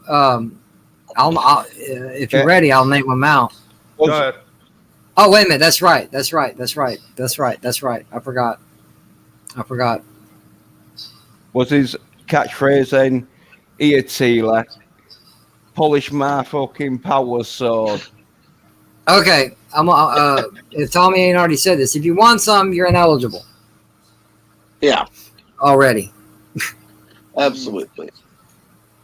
This is what I said. Oh yeah, I had a pretty good idea of what fucking. And this is when I wanted to be in the crowd. But like, how am I gonna do it? Because like, Stig's like, give me He-Man. Darius, this was all you had to do was answer the question. Yeah. And the question was, what was He-Man's catchphrase? Get the fuck out of here, Orko. I'm pissed off with you. Fuck off. And that's not it. And that's not it, ladies and gentlemen.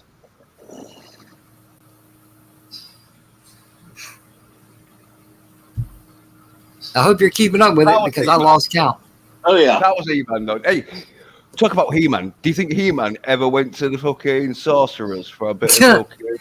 Curtis is like, I have the force powers. I have the sword.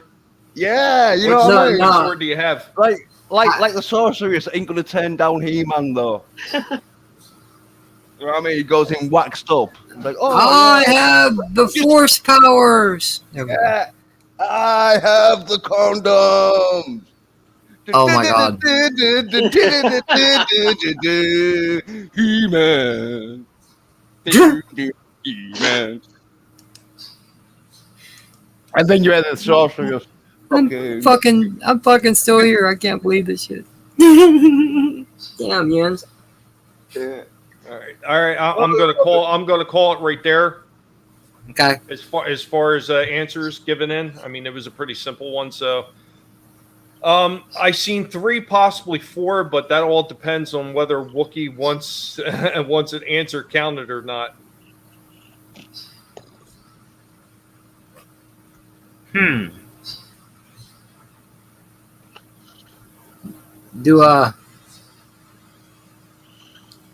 you want this, Wookie? Simple yes or no. Yes, Tig. I know Wookie knows it. Yes, Tig. The sorceress did touch Adam. Yes. I won for Toriel earlier.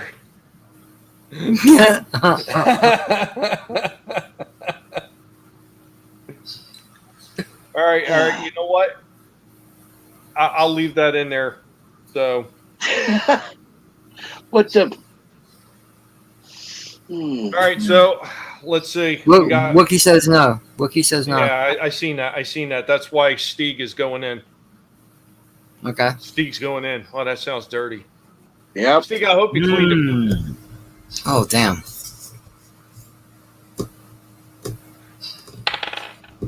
And number 2. You got to show it. Number two. Damn it.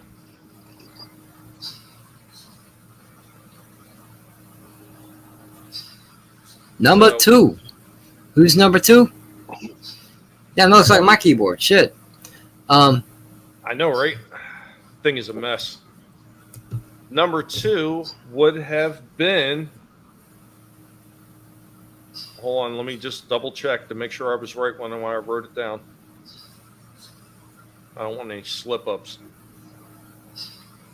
And what was the catchphrase? Cringer, you fucking pussy, fucking. It was. I have the power. That was the phrase. Yeah. See, you was too busy ranting to figure that one out. Yeah, well, I don't even like He-Man. Yeah, I'm more She-Ra. That's where the action is. Who needs to be puffed up riding tigers? Not me. Come on, man. I want a rainbow unicorn with wings. Yeah, you didn't even say it right. You were saying you were soy rage powering out or something like that. I forget what you said. So technically, the second person actually was LDG. Yeah. Oh, go on. Hell yeah. Oh, you lucky bastard. Okay, number 2. Number 2 was LDG. LDG won He-Man. Yeah. Yes. Yeah, nice. Congratulations, LDG. Yeah. Make sure to get a hold of me in the DM, and we'll just suss out the information. And as far as tonight, the other winners, Stieg actually won the first one, and he won that, and he's planning on having them sent to Lady Toriel, who is still not doing very well. So Stieg did a very nice thing right there to enter to win it for her. So, awesome, Stieg. Awesome. I know, Stieg, you wanted He-Man.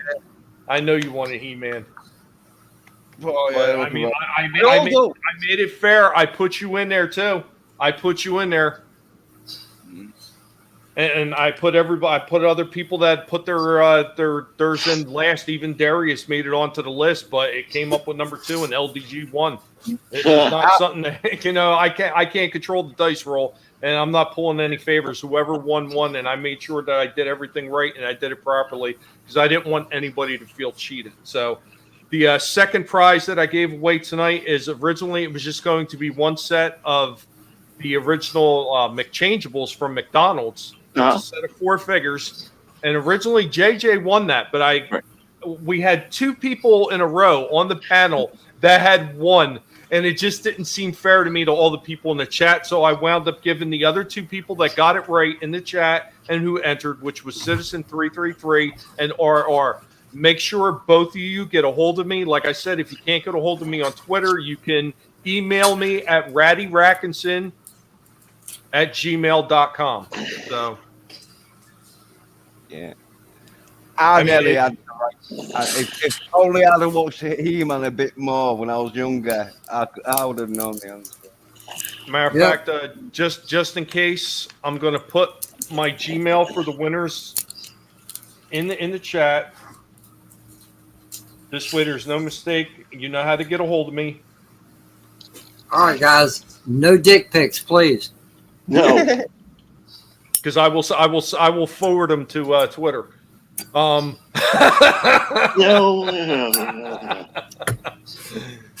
would. I'm a bastard like that. I could be your best friend or your worst enemy. You send me dick pics, I'm forwarding it to all Twitter and freaking and Facebook.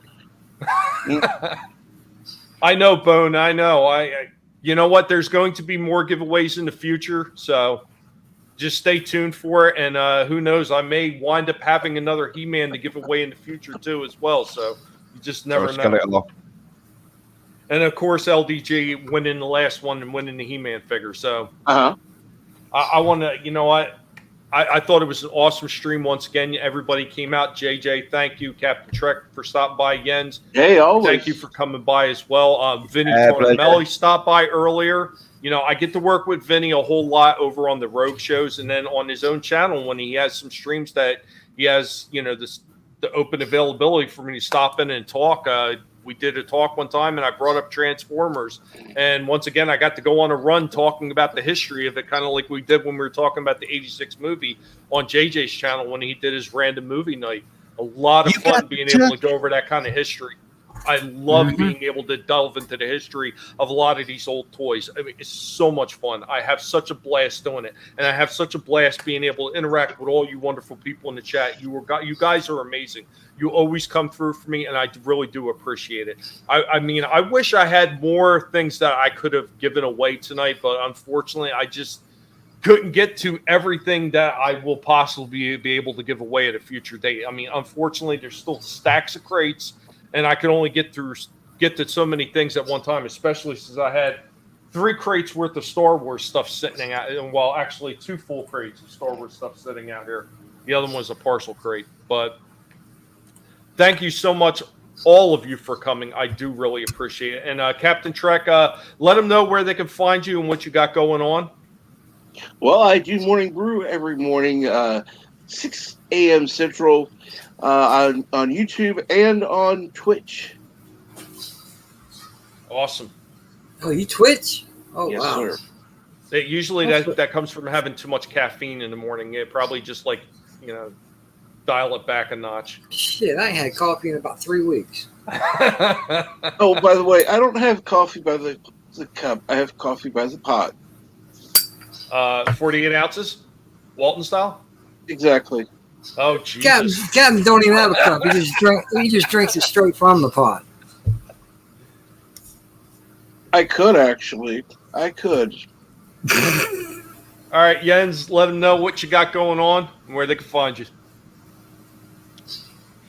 Yeah, I've got my YouTube streaming that sometimes and that, and I'm trying to post a bit more because I need to get a bit more sort of like videos, like shorter videos. So hopefully I'll get the watch time and fucking sort of thing. What I'm got a Twitter 278 Pedersen, and if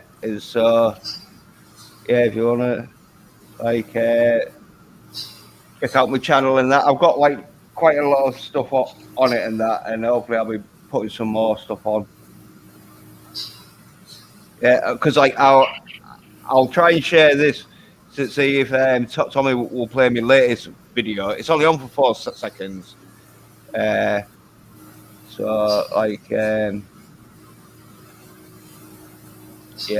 know if you want to share that. The hell? No.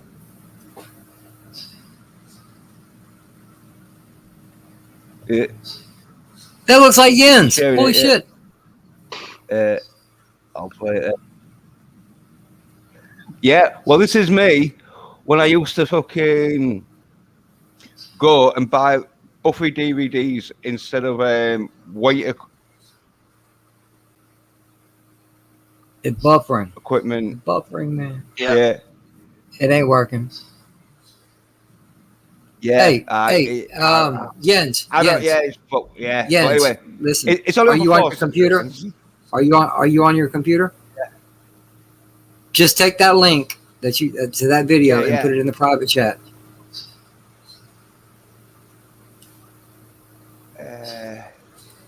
Right. Yeah. I think it. I'll just cut it out. So yeah. But No, that's all cool. I'm saying if you want it shown, just put it in the private chat. I'll show it. Yeah, man. Like, but like, yeah, I think like, the people in the chat, I think, will like, so like, know where the channel is. Hopefully, you don't get involved, I'm gonna knock your ass out too. Make a choice. Yeah, well, that's it then. Our choice is fucking Debo. He Debo'd his ass. That's funny. Oh man, it's a shame, man. That's another great guy gone.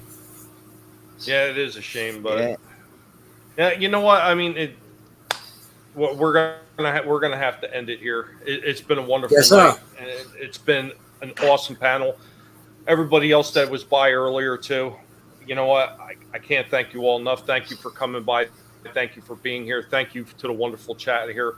Remember, guys, never let anybody tell you what you can and can't say, what you should or should not watch, because your silence gives consent. And remember, we are going to see you again next Monday. We're going to have different topics, and there's probably going to be a little bit more show and tell as well next week. And I plan on having a lot more fun, and hopefully we don't run into one of those crazy rants that just seem to appear out of nowhere like a Wild Walton, because nobody wants to see a Wild Walton running around. But thank you so much for coming, and we're going to say goodnight to you all and wish you well. Next time, y'all. Good night. There you go.